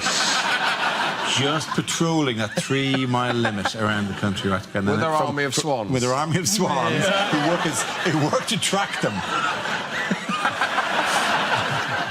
When she does that wave, she's actually doing a fin motion to summon her dolphin army. Army of dolphins, assemble! I come to do with an army of dolphins. I want £40,000 for 35% of the company.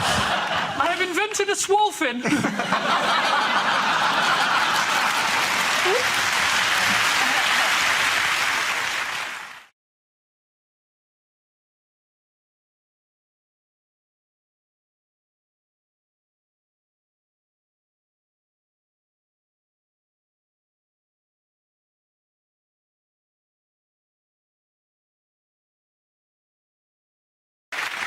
OK, Frankie and Andy, you're going to go head-to-head on this topic. Let's spin the wheel again. OK, it's the war on terror. Who wants to go first? Andy? Yes, the war on terror. The Americans have said, you know, they're worried that Iraq is their new Vietnam. Let's hope not. Otherwise, we're in for some shit movies in about 10 years' time. Good man, Andy. Well done. Andy Barton there. On the same topic, Frankie, it's your turn. Apparently, in America, they're building a big tower on the site of September 11th, Freedom Tower, and they're looking at ways of trying to make it terrorist-proof. I think they should have just built a giant mosque. No one's going to fly into that, are they? Or even better, a runway. How galling would it be if you hijacked a plane then had to come in and make a textbook landing? They're always going, oh, don't deal with terrorists. We mustn't deal with terrorists. Let's deal with them. What's Al offering you boys? 100 virgins? We'll give you 50 slags. Or 2 women from Dundee.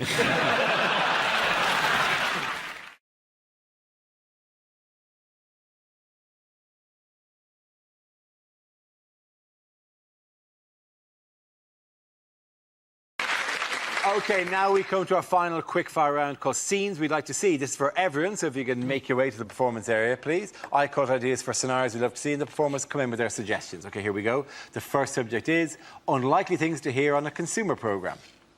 I'm Adrian Childs, and I was shocked by the new Shrek film. I've not been paid for it, yet I seem to be starring in it. Consumer scams are on the increase. If you'd like to find out how to stop them, send us your name and address, your date of birth, and your mother's maiden name. I've just found out my jumper was made by Indian slave children. Can I just say they did a wonderful job? Next, we speak to Barbara, who was devastated when she bought Daniel Bedingfield tickets that turned out to be genuine. At first, the company seemed willing to compromise. Then we sent them a letter from Nicky Campbell, and they told us to fuck off. I won't be on this show next week because I'm going off to Nigeria to pick up my lottery winnings. Last week, we said that we were going to expose London's security scene. This week, we say there's been a misunderstanding. Could I please have my kids back? On closer inspection, Mrs. Wilkins, your hamster's jacuzzi would appear to be a food blender. Hi, I'm Nicky Campbell, and I've been ploughing through the usual 5 sacks of hate mail to find this letter complaining about washing powder. Today, as I stand before you penniless in the last clothes I own, we ask, is divorce biased in favour of the greedy bitch who left me? We got there, the weather were crap, the food were crap, the locals were racist. What a bloody brilliant holiday! Of the half-dozen condoms we tested, all but 2 burst in my stomach. I'm Anne Robinson, and without plastic surgery, I'd look like E.T.'s balls. OK, the next topic is things a sports commentator would never say. Oh, they've called in the video referee. Which is better, Alien or Predator?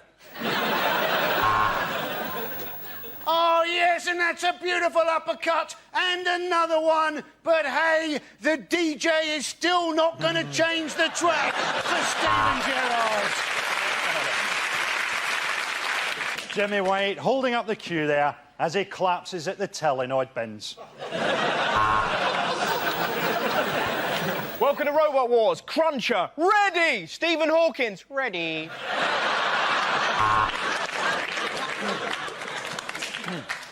And England have won the Ashes.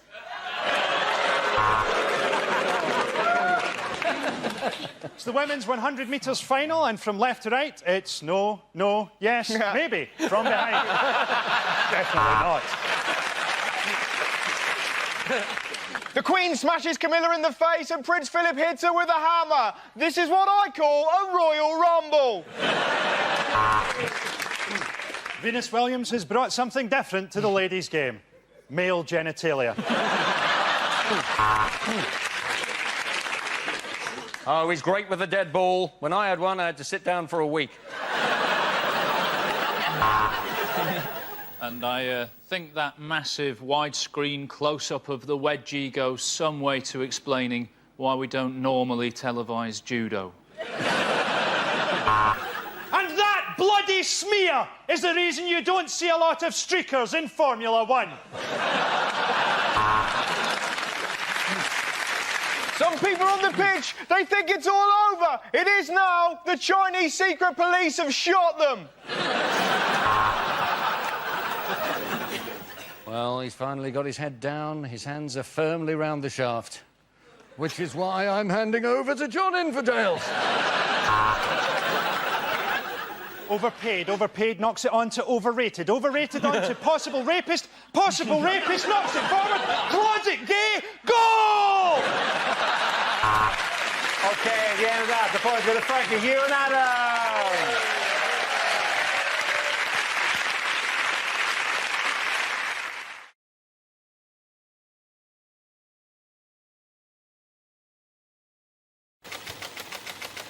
Alternative lifestyles. Who wants to come in that? Zoe.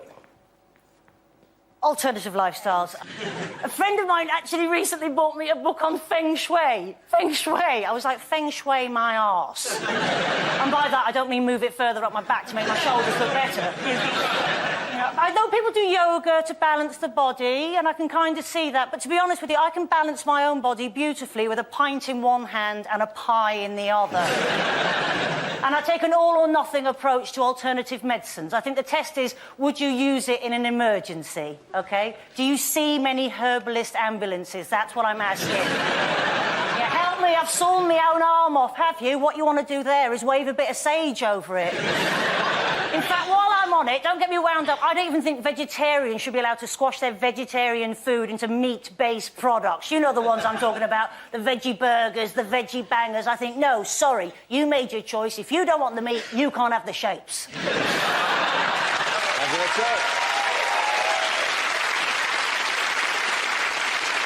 OK, let's spin the wheel again.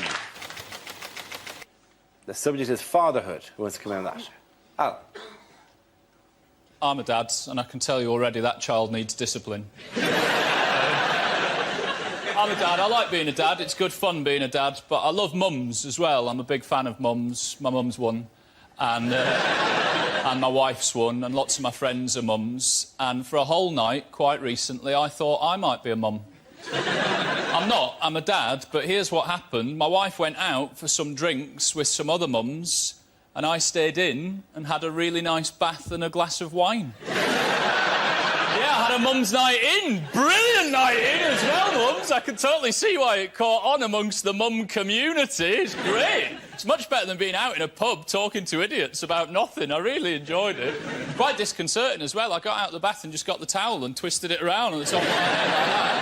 Got up the next day and bought a little Citroen Zara Picasso. But I know I sound like a cliched dad when I say this, but genuinely, our little boy is properly gorgeous. He is. He's blonde and blue-eyed and really good-natured, and sometimes I'm just walking him round to the park, holding his little hand, and I'll just be swept away by how beautiful he is, and I'll just catch myself thinking, oh, my God, you are so gorgeous. If anything happens to your mum and she dies, we are going to look so attractive. Well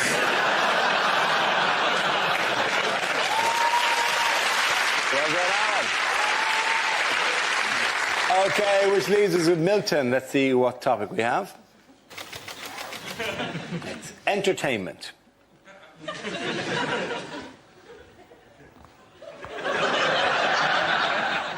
I was watching Blue Peter the other day, who's a neighbour with really bad circulation. I said to him, Peter, why don't you get a pacemaker? He said, I can't even run, let alone keep up with someone. I was watching TV the other day, and I flipped over, and all I could see were the brown cushions on my sofa really close up. You have to be careful watching television. You think to yourself, that bloke's better looking than me, he's got a better car than me, and he's got a cat called Jess.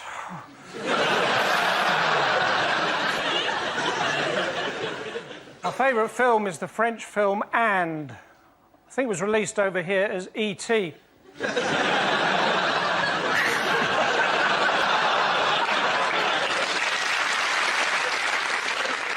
You have to admire people who go into the performing arts. They have to do exercises every single day for their future careers. Big issue. That's all for me. Thank you. Thank you very much, Milton Jones. Point at the end round goes to Alan and Milton.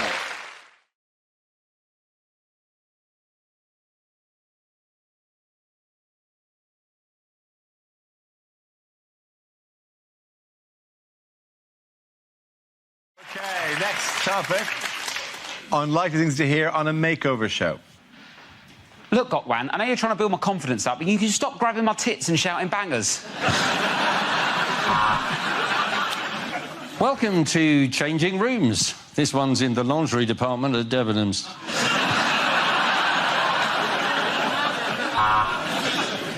I love what you've done with the bedroom, guys. I love the neutral colours. I love everything, all the new furniture. But what have you done with my beanbag? There was 20 grand's worth of coke in that. Well, why do we call it DIY SOS? Because I have accidentally staple gunned my penis to this staircase.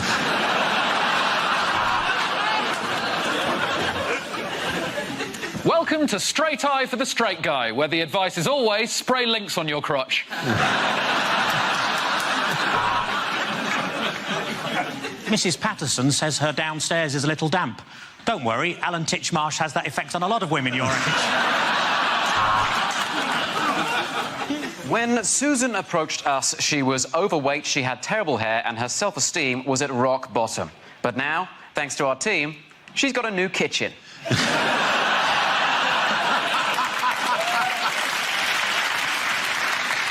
This bathroom really is looking exquisite now. We have laid Moroccan tiles on the floor, we've used accentuating tones on the walls, and over here we've put a brand new shitter. Well, it's taken a lot of work, a lot of sawing and a lot of drilling. But finally, the shed is finished and Jeff has somewhere quiet to masturbate in.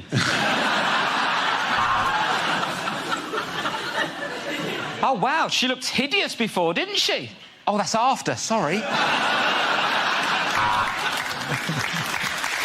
Oh, we just did a spruce up, really. You know, we dusted, got rid of the cobwebs, sorted out the curtains downstairs, and, yeah, I'll probably shag her now. Well, I mean, I absolutely love it. I love the wallpaper, I love the way you've knocked through. It's just one thing. I actually live next door.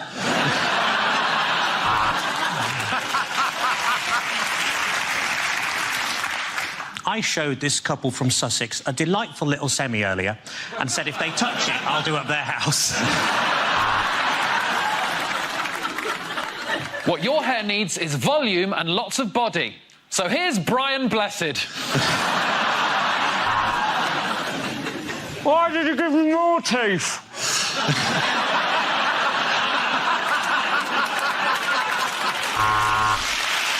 At the end of that round, the point's going to end. Hugh and Gary.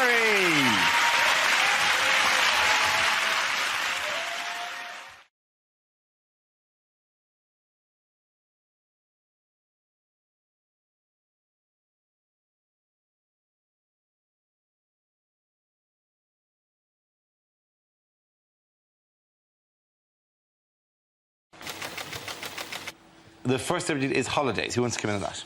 Josh. Not very good holidays, as it turns out. I bought a tent to go camping recently. I don't know if I've not done this before. I bought a 2-room tent. And then you get it home, and it turns out the 2 rooms they give you from your house are the bedroom and the porch.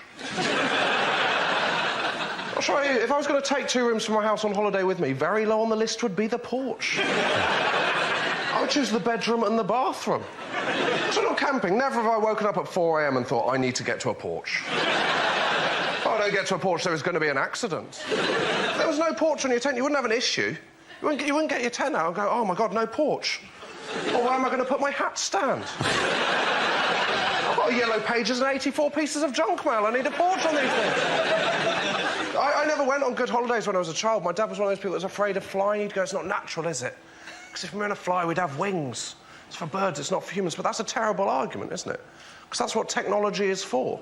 Helping you do things you couldn't do otherwise. If you give him a bottle of wine, he doesn't go, well, I'm not opening that because I don't have a curly finger. Thank you very much, Josh. Well done. OK, let's have the next subject, please. The next subject is communication. Who wants to come in on that? Chris. Hello. Yeah, communication now, these days, it's the more technologically advanced a form of communication, the more pointless and useless the subject matter is. For example, things like Twitter. You would never... It's not real communication. You would never tweet someone to inform them of a death in the family. It'd be slightly, you know what I mean, a bit harsh. Dad's dead, hashtag fail.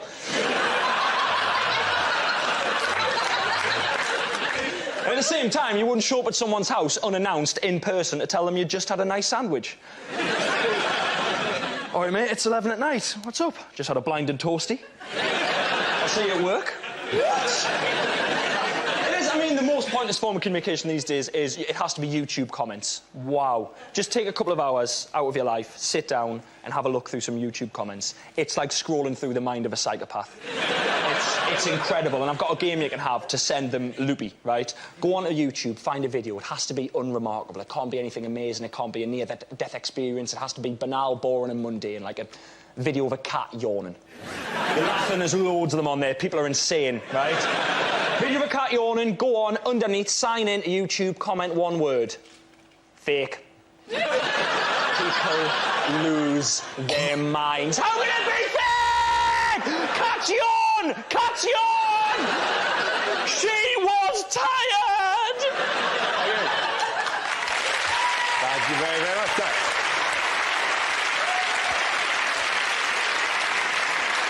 So that leaves us with Milton. Let's see what you've been left with. Let's spin the wheel. The subject is family.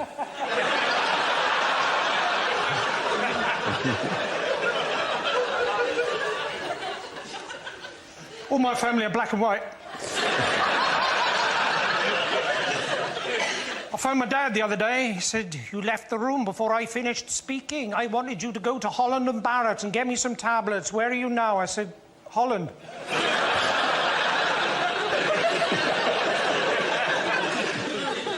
I always left the room before my dad finished speaking. I remember once he said, "Why don't you go outside and jump up and down on the trampoline?" Except I didn't hear the Aline.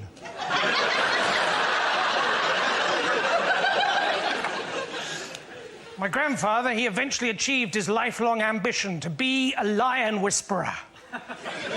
Just before he died. Hashtag fail.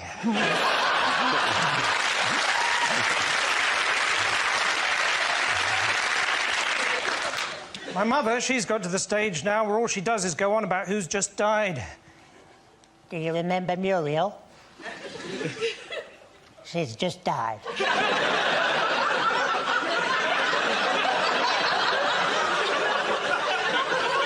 Do you remember Arthur?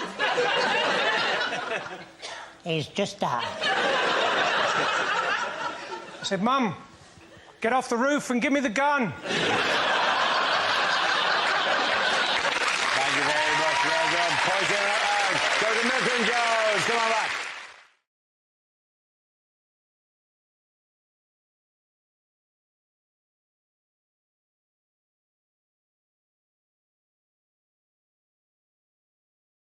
Come to our final quickfire round called Scenes We'd Like to See. This is for everyone, so if you can make your way to the performance area, please. I caught ideas for scenarios we'd love to see, and performers coming with their suggestions. OK, here we go. The first subject is rejected questions from this year's exams. What colour does a Smurf go when we choke it? Translate the following into German. 2 World Wars and 1 World Cup. Doo-dah, doo-dah.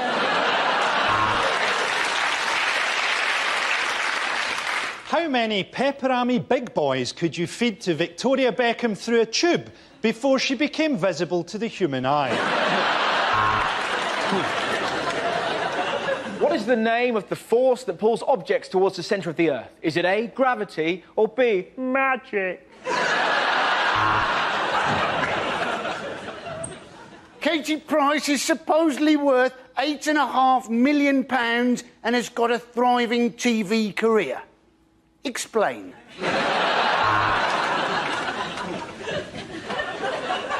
If George Michael leaves at 8 o'clock for a 5-mile drive, when does he crash? There are 6 lines of equal length. How long will Kerry Katona be in the bathroom?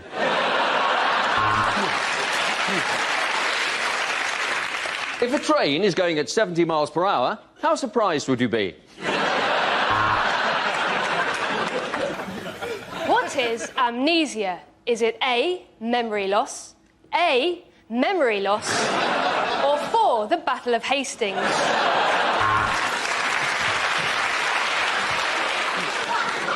If Sally buys 3 oranges and 2 apples, how far south of Scotland is she?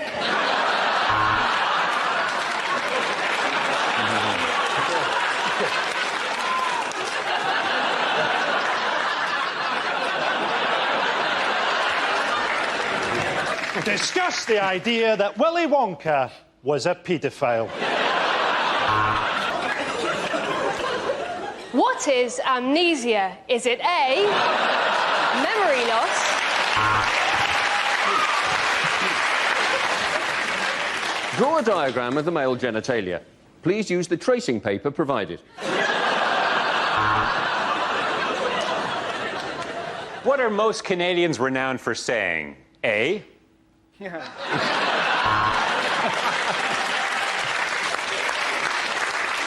English.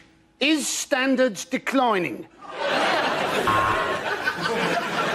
Hitler, Pol Pot, Genghis Khan. Shag, marry or kill. There's a wedding where Jane invites 20 guests and her partner Helen invites 40 guests. How angry is God? The next topic is unlikely things to hear on a TV business show. Well, the footsie has had its best day since March. It went shopping, had lunch with friends and took in a show before shagging a complete stranger it met in a bar. Our invention lets you know whether or not a girl fancies you. We call it beer. OK, Dragons, I've developed a system that lets you get your own seat on the bus, and it involves talking slightly too loudly, then pissing yourself.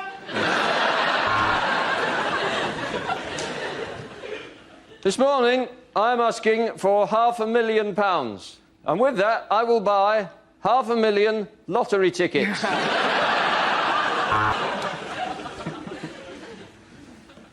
Good evening, Dragon. Oh, jeez, what the hell is that? That's Evan Davis, the host? I'm out. OK, we may have lost some money promoting Michael Jackson O2, but let's face it, I've just signed a deal for the new Oasis tour. Hello and welcome to Working Lunch, a show for people who are so good at business they're sat at home watching the TV in the middle of the fucking day. Dragons, I have 3 words for you. Reggae, reggae condoms. The last task was easy, and yet you cocked it up. I only asked you to blow the bloody doors up. This week, the Dragons meet a retired Nigerian brigadier with an offer that sounds too good to be true. Today, there was a hard drop on the footsie, and I got a bruisey on my handy-wandy. This week, the apprentices face their toughest task ever, selling the shite Sir Alan actually makes. OK, James, and the points go to Frankie Hughes-Stewart.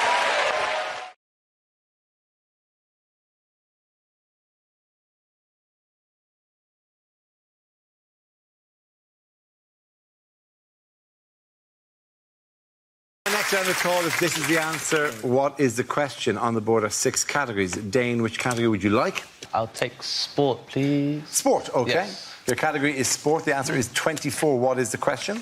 What's my age when it comes to young person's rail cards forever? That's not the correct answer, but it's a good scheme. Is it the number of people Jesus could have sat at the Last Supper if he'd used both sides of the table? Very good point. Is it, according to Nigel Farage, how many of the Turkish population will be living in Turkey in 2020? Is it how many English hooligans you need to take down one Russian ultra?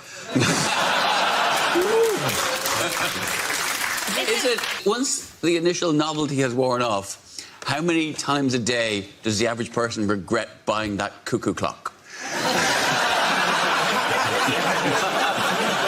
Is it the age at which porn films think you're a MILF? Is it, how many dance troupes was I kicked out of for being too edgy? How many more movies are left in the Fast and Furious franchise? Is it how many people in France went to work this morning? Is it after what age is life just an increasingly speedy descent into despair? Is it when an English person and a European person share an advent calendar, how many chocolates does the English person think they deserve? Is it, on average, how many hours sleep do you get every night when you're dead? It sounds nice. Not that. No, it's not that. No, This one's about football, isn't it? Is it how many teams are in the Euros? Yes, it yes, is. please. Well done. Yes.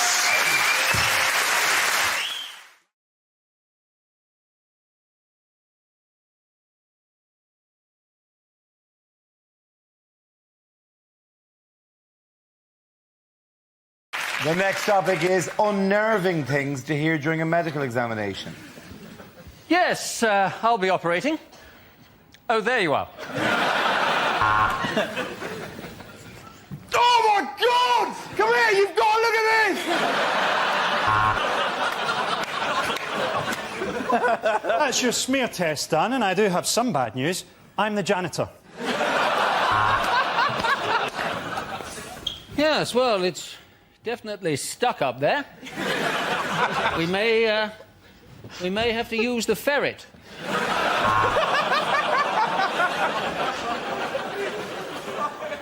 So if you'd like to just pop your clothes over there, next to mine.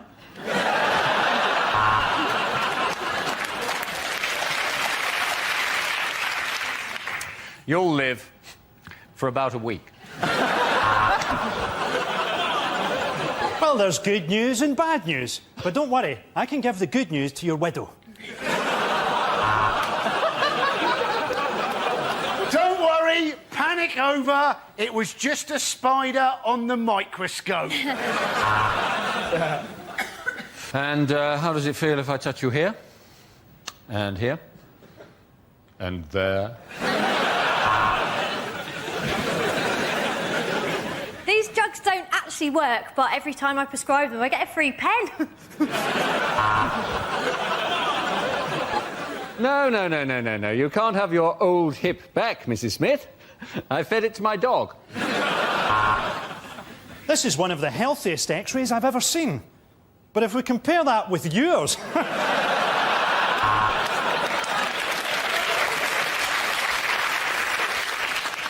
Right, I thought for a change, I could cough and you could hold my balls. You have the body of someone half your age, growing inside your womb.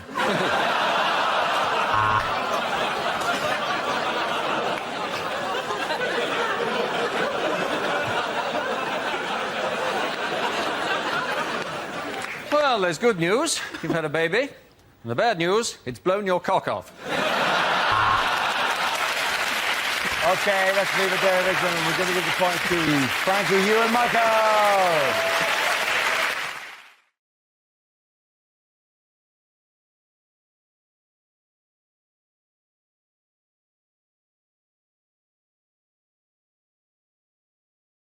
OK, the next topic is things you wouldn't hear in a survival show. Not all of us survived last night's tropical fruit juice storm. 5 alive.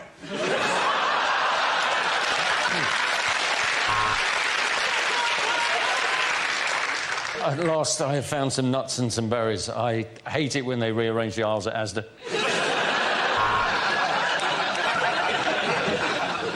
We dropped Piers Morgan and Jeremy Clarkson into a remote area of the Amazon rainforest with no supplies and no means of contacting the outside world.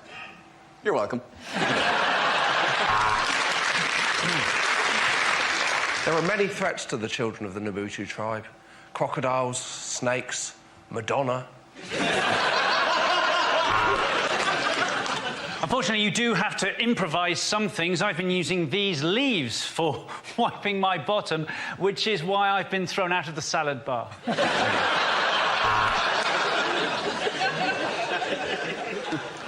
And to make this wigwam, I just used 3 poles. Because, well, they're good workers and they're cheap. It's a terrible moment when your fellow mountaineer turns to you and says he's got his arm stuck in a crevasse and you're going to have to cut it off. And then when he comes round, he says, "No, not that one." Everyone in this gorilla's family has a role.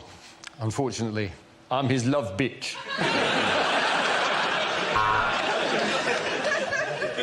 If you're really lost, it's time to use your Duke of Edinburgh skills. Hopefully, you can offend the indigenous tribespeople enough that they'll chase you out of the forest.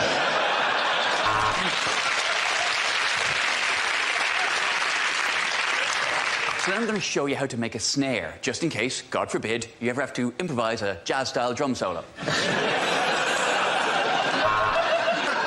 Perhaps the most rewarding thing about looking at the women of the Nabutu tribe is they have their tits out.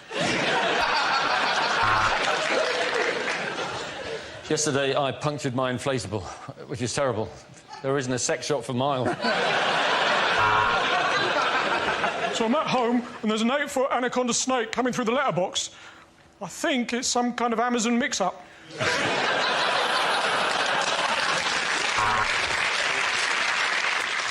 Tonight on Bushcraft, the vajazzle. OK, get that round before we go to Christy and Milton.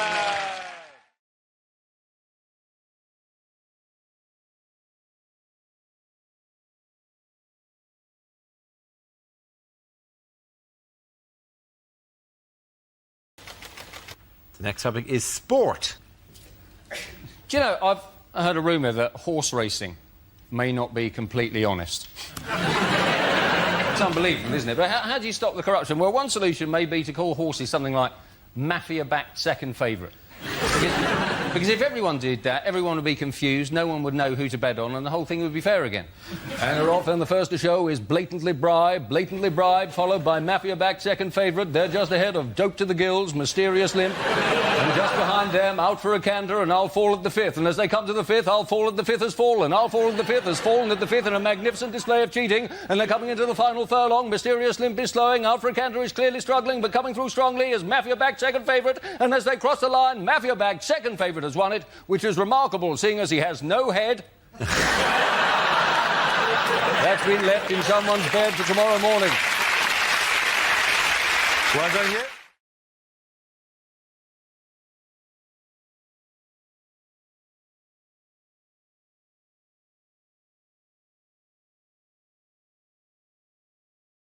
First topic is health. I had to have my penis looked at. By a doctor. I didn't just wake up one morning and go, oh, more people should be looking at this, quite frankly. I used to spend an hour a day at my bedroom window with it pressed up against the glass. It was a scary experience having to go to the doctors. I thought I should build up the courage to get down there and have it looked at. Well, I went in there, my courage flew out the window like a little bird. Because as soon as I went in there, I found out that the doctor who I had an appointment with was a lady doctor. Now, I obviously don't have a problem with ladies being doctors. In fact, give them the vote, that's what I say. But there is a worry if there's a lady poking round down there. In that context, what if your nethers decide, ooh, think it's time to go to work? Luckily, then, I remembered I'm not an Alsatian whose lipstick pops out at the slightest whiff of an undercarriage. I needn't have worried because she was a good doctor, she was a great doctor. She put me at ease straight away using one word. This is what she said. She said, OK, Mr Gamble, just go behind that curtain there and pop it out for me. There's the word pop. Now, pop is a lovely word. As soon as I heard that word, I knew everything was going to be fine because she was not expecting anything big in that area at all. Because the word pop is reserved for very small things. No one has ever said, come in, help me, pop the elephant in the van, have they? So I was relaxed. Better than me going in there and her saying, OK, just heave yourself out your trousers for me. Just haul yourself out the front of your trews. Just swing yourself over in my direction. Maybe I can bring out this Shire horse and he can drag your junk over towards my workstation. Or open this corner cupboard and bring out a team of pantomime dwarves who can shoulder your meat and waddle it over towards me, like pallbearers at a weird circus cock funeral. Thank you. Well done. OK, that leaves us with Rob. Let's see what we've been left with for a topic. Let's spin the wheel. And the topic is growing up. Yeah, I've had a big year. I've been growing up, got married. And I live with her as well. We're doing nice. I like it. It's exciting. She's pretty happy about the marriage, though. She's got a passport now, so. But it's weird though. Like when you're getting you grow up and you get like your friends all getting couples and stuff like that. They always go like, why don't we do Come Dine With Me? No. If we're going to do a television programme, let's do Total Wipeout. It's much more fun, isn't it? I don't want to just cook more. And it's weird, though, because my mum did different things when she was growing up. She used to do Tupperware parties. And these don't exist. This is where groups of grown women used to buy and sell lumps of plastic. Like, what kind of night-in's that? And, like, the only thing that ever got bought at a Tupperware party was a big bowl, going to be used for salads in the summer, just turned into the house sick bowl. Everyone's got one of these horrible bowls in their house. It's a bowl you keep in your house, so every member of your family's been sick in at least once. What kind of life's that for the bowl? He's at the Tupperware party, I'm a big bowl, going to see some salads in my time. No, mate, sick forever. But the thing is, as well, like, I used to come home from the pub, not even going to be sick, just a bit pissed, and Mum goes, get in the sick bowl, you need the sick bowl. Get it. I don't need the sick bowl, Mum, but I get the bowl, I look in it, get flashbacks, I'm sick everywhere. There's been 3 generations of sick in that bowl. It's the closest thing we've got to an heirloom. Well done, very good. Well done, both of you. Points for both Rob and Ed. Come on back.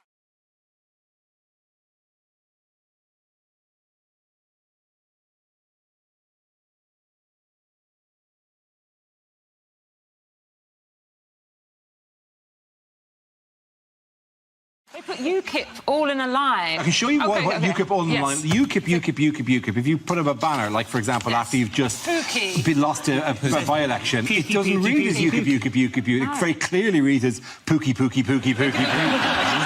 I'm voting Pookie. What does Pookie mean in Malaysian? It's a word for a female set of genitalia. It's vagina! Pookie is one of the many Malay words for vagina. You know what the other Malay word for vagina is? Is it vagina? No. Is it BNP? Yeah, it's not. It's Farage, isn't it? Farage, spelled F-A-R-A-J. Farage also means vagina. The Malays have so many wonderful words for vagina, and all of them are nicer than the word vagina. Maybe that's why he wants independence from all other countries, because Farage means fanny in all those countries, so he's sick of it. It doesn't affect your political career. There is genuinely a member of the House of Lords called Lady Garden. How did Farage upstage the new leader? What did he do? Oh, did he go swimming naked? He did go, yes. Or pants on, skinny dipping, they've called it. It's a very odd celebration, though, isn't it? To celebrate leaving Europe by stripping off and swimming towards it. Yeah. I think, serious suggestion here. Oh, yeah. Hello, by the way. I realise I haven't said hello to you today. Hello, James. Good to see you. Hello, good to see you all. My main point... I would like to compliment you on managing to find a jumper. This is the exact same colour as your hair. Thank you. It's very good. And my shirt. And your shirt. I'm working on my skin. I'm hoping this soon I can just be completely in mustard and then hide in Coleman's. To seem, churlish, but can we return to the topic at hand? Absolutely. Can you remember what the topic was? It is illegal to be naked in public. Oh, so he is did. it? Yeah, I mean, you can't take all your clothes off. Yeah, and so. Yeah, actually, of course it is. I think people are really. Why did I for a second doubt that? I apologise. You're like, is it? That's an interesting window on my views. What's wrong with you people? Just be relaxed. God's sake. Behind desks. They're just bodies. He really hasn't retired, has he? So he's been to America, hasn't he? And he's worked with Donald Trump, hasn't he? He has. He's appeared with Donald Trump. And in America, he's known as Mr. Brexit. Which sounds like a sort of 1970s men's clothes shop to me. Where do you get your shirt? Mr. Brexit. In Malaysia, Mr. Brexit means vagina. Did you know that? What new challenge is Theresa May facing? Oh, there's a group. A group has been set up. Yes. I believe they're called Leave Means Leave. Yes, they are. And they're saying, we want Brexit now, hard Brexit. This whole thing feels like a really horrible game of would you rather, but they're both things you don't want. Like, would you rather have massive hands but they're not attached to your body, or tiny hands but they're strangling you? Wait, one of them means you're racist. Yeah. It's too hard. It must be so hard for him. It must be so stressful, so confusing. Because I tried to switch from BT Sports to Sky Sports, and I ended up crying and just having both. I think I might have an idea in terms of solving, basically, because half of the country want to leave and half of the country or slightly more want to stay. Why don't we do a Robbie, like, where we leave, but we come back for big concerts? Yes. So, like, everyone's OK so happy when he does turn up. What a great surprise. But actually, most of the time, he's not in the band. So, sort of unexpectedly. Yes. So they have like the European things where there's 27 of them around and they're all just swaying gently, and then it's like, I would rather have big hands, but they're not attached to my body. Fair enough. That's it, ladies and gentlemen. Good.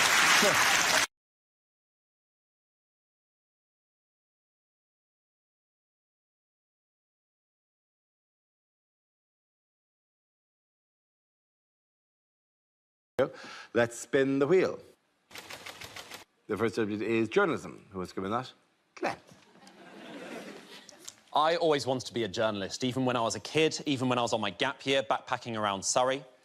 I remember the day I told my family I wanted to be a newsreader. I was at my nan's leaving drinks, which sounds a lot nicer than wake, doesn't it? I felt bad because I never really got to know her, and I never really got to know my granddad because he died decades before I was born after a difficult 6-year battle with Germany. I remember my grandmother told me just before she died, she said, Glenn, it doesn't matter what you achieve in life. It doesn't matter what you achieve. As long as by the end of your life you're happy and you can afford your own bed, that's all you need. That's the last thing she told me on her death chair. I used to love being a newsreader. Before that, I was a roving reporter, and it was great fun. I got to travel the world, got to learn new languages. Before that, I couldn't really speak any other languages. I could speak some French. I could say, like, hi, my name is Glenn. I would like 2 baguettes, please, but apparently that's still English. Once I even got to be a red carpet reporter. I got to stand on the red carpet for the National Voiceover Awards. It was amazing. I got to interview the guy that had just won the award for best work in disguising a victim's voice on Crime Watch. And I remember saying to him, you must be so delighted with your award. And he said, well, there's just so many people I'd like to thank. Very good, very good.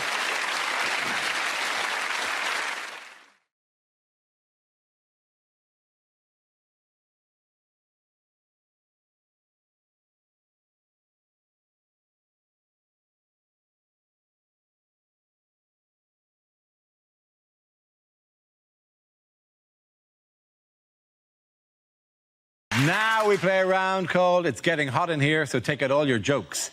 This game involved Tiff and Ramesh, so if you could make your way to the performance area, please. This round is a stand-up challenge. I launched a wheel of news, and whoever it chooses to stop, one of our performers must step forward and talk about that subject. OK, here we go. The first subject is magazines. Who wants to come in that? OK. Tiff. As a woman, most of your life is designed to make you feel a little bit shit. And magazines are responsible for that. You know, magazines like OK, which I look at on the shelves and think, when are they going to stop putting people on the front of that who are quite clearly not OK? Magazines will recommend that you have plastic surgery. That seems to be everywhere. Too much plastic surgery these days. I think that's why they've invented emoticons. Right, they're for women who've had too much plastic surgery, so you can just hold up an iPad and say, I feel happy, I feel sad, I feel like a smiley poo with eyes. But I think the worst thing that magazines do is they perpetuate trends, really bad trends, right? I don't know how you guys feel about vajazzling. But I genuinely believe it is a plot by religious groups to get gay men interested in vaginas.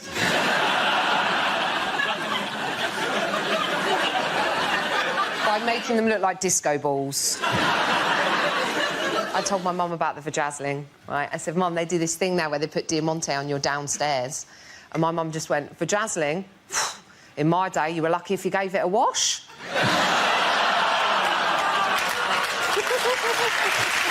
Thank you very much, Jeff. OK, that leaves us with Ramesh. Let's see what you've been left with. Let's spin the wheel. And the topic is parenting.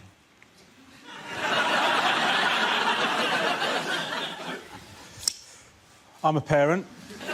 You know, we had our first child, and our first child is such a lovely kid. You know, he always says please and thank you. He's such a wonderful, wonderful little boy. I said to my wife, do you know what? I think we might have mastered parenting. I think it's just about setting clear boundaries and being consistent. The second one, feral. Right. Like, I love him, but what a prick this kid is. Like, I love him, but what an unacceptable human being. Like, I love him, but I don't like him. You know, that's... Like, I'm going to have to say to him one day, you're a mistake. And not like in the way that the contraception went wrong. Like, the decision to have you was a mistake. Sometimes I want him to get hurt. There you go, I said it. Now, listen. I don't mean really hurt. I just mean a little bit. You know, because he doesn't listen, this kid. When I say to him, don't do that, dude, because if you do that, you're going to get hurt. And then he does it, and he doesn't get hurt. That pisses me off, right? Because that is life telling him that I'm full of shit. This kid's running with scissors with no consequences. Do you know what I mean? Very good. Again, the point for Tip Saver time. Come on back, both of you.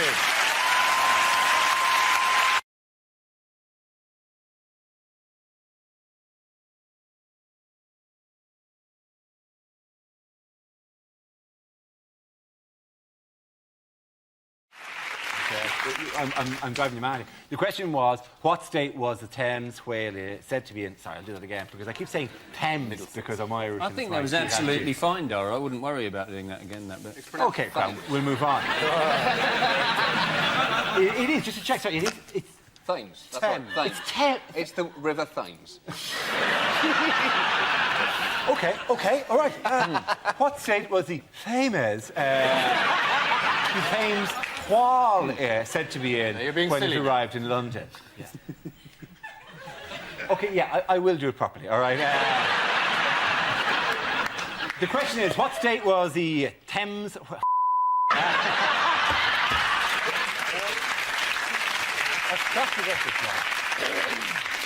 You've hit the Thames barrier, haven't you? Yeah, I have, yeah. The question is, what state was the Thames whale said to be in when it arrived in London? I'm sorry. Come with this. Let's do it again. Does anyone know just the amount of shouting there is in my earpiece going, could we please move on? Could we? Is there any chance we could not do the entire recording about how Goring killed himself by first extracting a cyanide tablet from his own feces? Is there any chance, Dara, you could keep some control over the show so it's broadcastable at some stage? Could you? They're even shouting at this bit. Stop doing the bit where you mock us for shouting in their ear.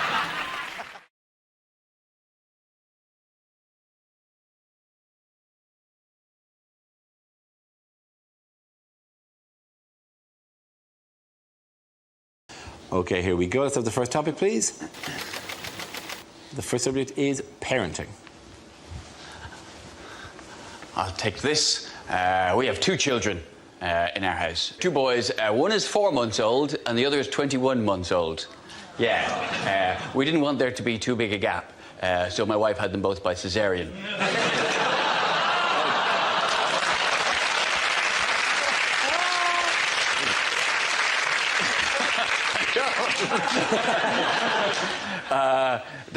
To be honest with you, the 4-month-old, he's already more of a man than I've ever been, because he's already mastered the art of the casual vomit, something I could never do. When I'm sick, it's a biblical event, it's coming out my nose, I'm pulling muscles in my back, but he's so cool with it. He'll puke, and then he'll look at you like you just did it, you know. What's this? That was you? Don't think so, doesn't sound like it. But it's amazing the pressure that can build up inside a small child. It's got the puke flies out and the piss flies out and the shit. Honestly, if I was to feed him creosote instead of milk, I could do me fence with him. The thing we've been careful about, though, is even though I have 2 boys, I didn't name either of them after me. Because I didn't want to have that big Ed, little Ed thing. Because when you call him one of your sons Little Ed, it just sounds too much like you're talking about your cock. Oh, Little Ed's been misbehaving. It just seems a bit... Honey, will you just hold Little Ed? Just hold Little Ed for just a minute. Hold Little Ed. Oh, Little Ed's been sick on you. It's just not... Thank you very much, Frank. OK, that leaves us with Gary. Let's see what you've been left with. OK, let's spin that wheel. The topic is celebrity. Celebrity. They started a celebrity magazine for the elderly. It's called Hello, Hello, Hello. Uri Geller, surprisingly hard to stab.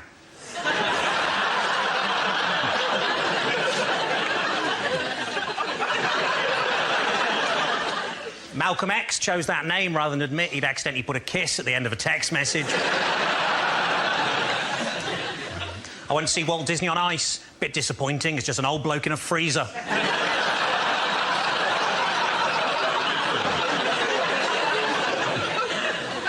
The new president of France said this week that English speakers were arrogant in their refusal to learn foreign languages. At least I think that's what he said. But it all just sounded like haw-hee-haw, haw-hee-haw. And remember, that's not racist if it's about the French. I'd have £5 on the Dalai Lama if I was a Tibetan man.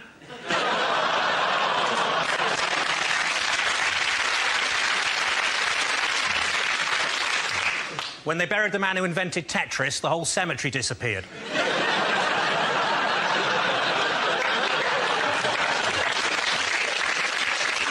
As well as 7 years in prison here, Abu Hamza could be deported to the United States where he could face the electric chair. But on the plus side, if he is electrocuted, at least he can just stick his hook in the air and pretend to be a bumper car. Well done, guys. Hey, point to both of you. Come on back.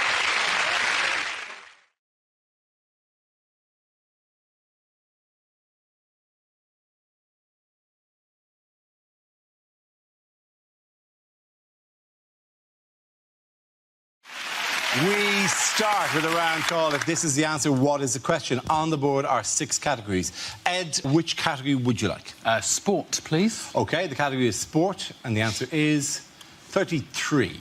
What is the question? Is it how many pages in a Game of Thrones script are just the word tits in massive letters? What is the emoticon for 2 women in a queue? Is it the number of women I slept with in my 20s plus 32? Is it how many children you have to qualify for a family ticket at Mormon Centre Parks?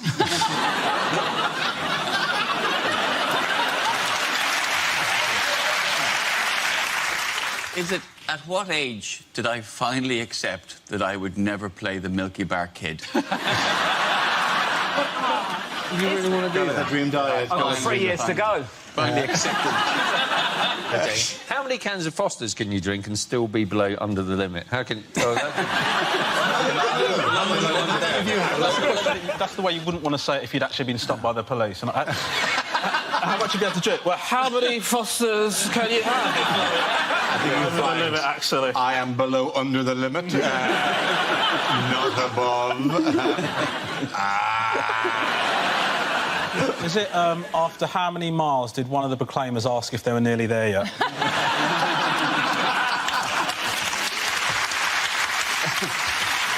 Surely they go, why are we both going? You're the only one who's going to shag her. Why am I joining you on this 500-mile journey? You promised me she had a friend. Is that right? Is it... if a minicab says it's 5 minutes away, how minutes... Holy... Don't talk bad about Uber.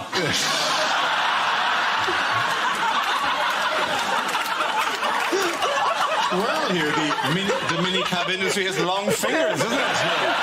You won't learn that today. Well, from now on, I'm taking a black cab. There is a little bit of glass. Look, it's a bit now. Sue! Injuries at work! Oh, my God. Have you been injured? You probably did the voiceover for those ads. Why did you ask yourself? I had 33 Fosters and then the light exploded! I'm going to check with you. What do you think? They're happy. They're happy. Oh, they're happy. Yeah, brilliant, yeah. Carry on. So easy for you to say. All right, OK.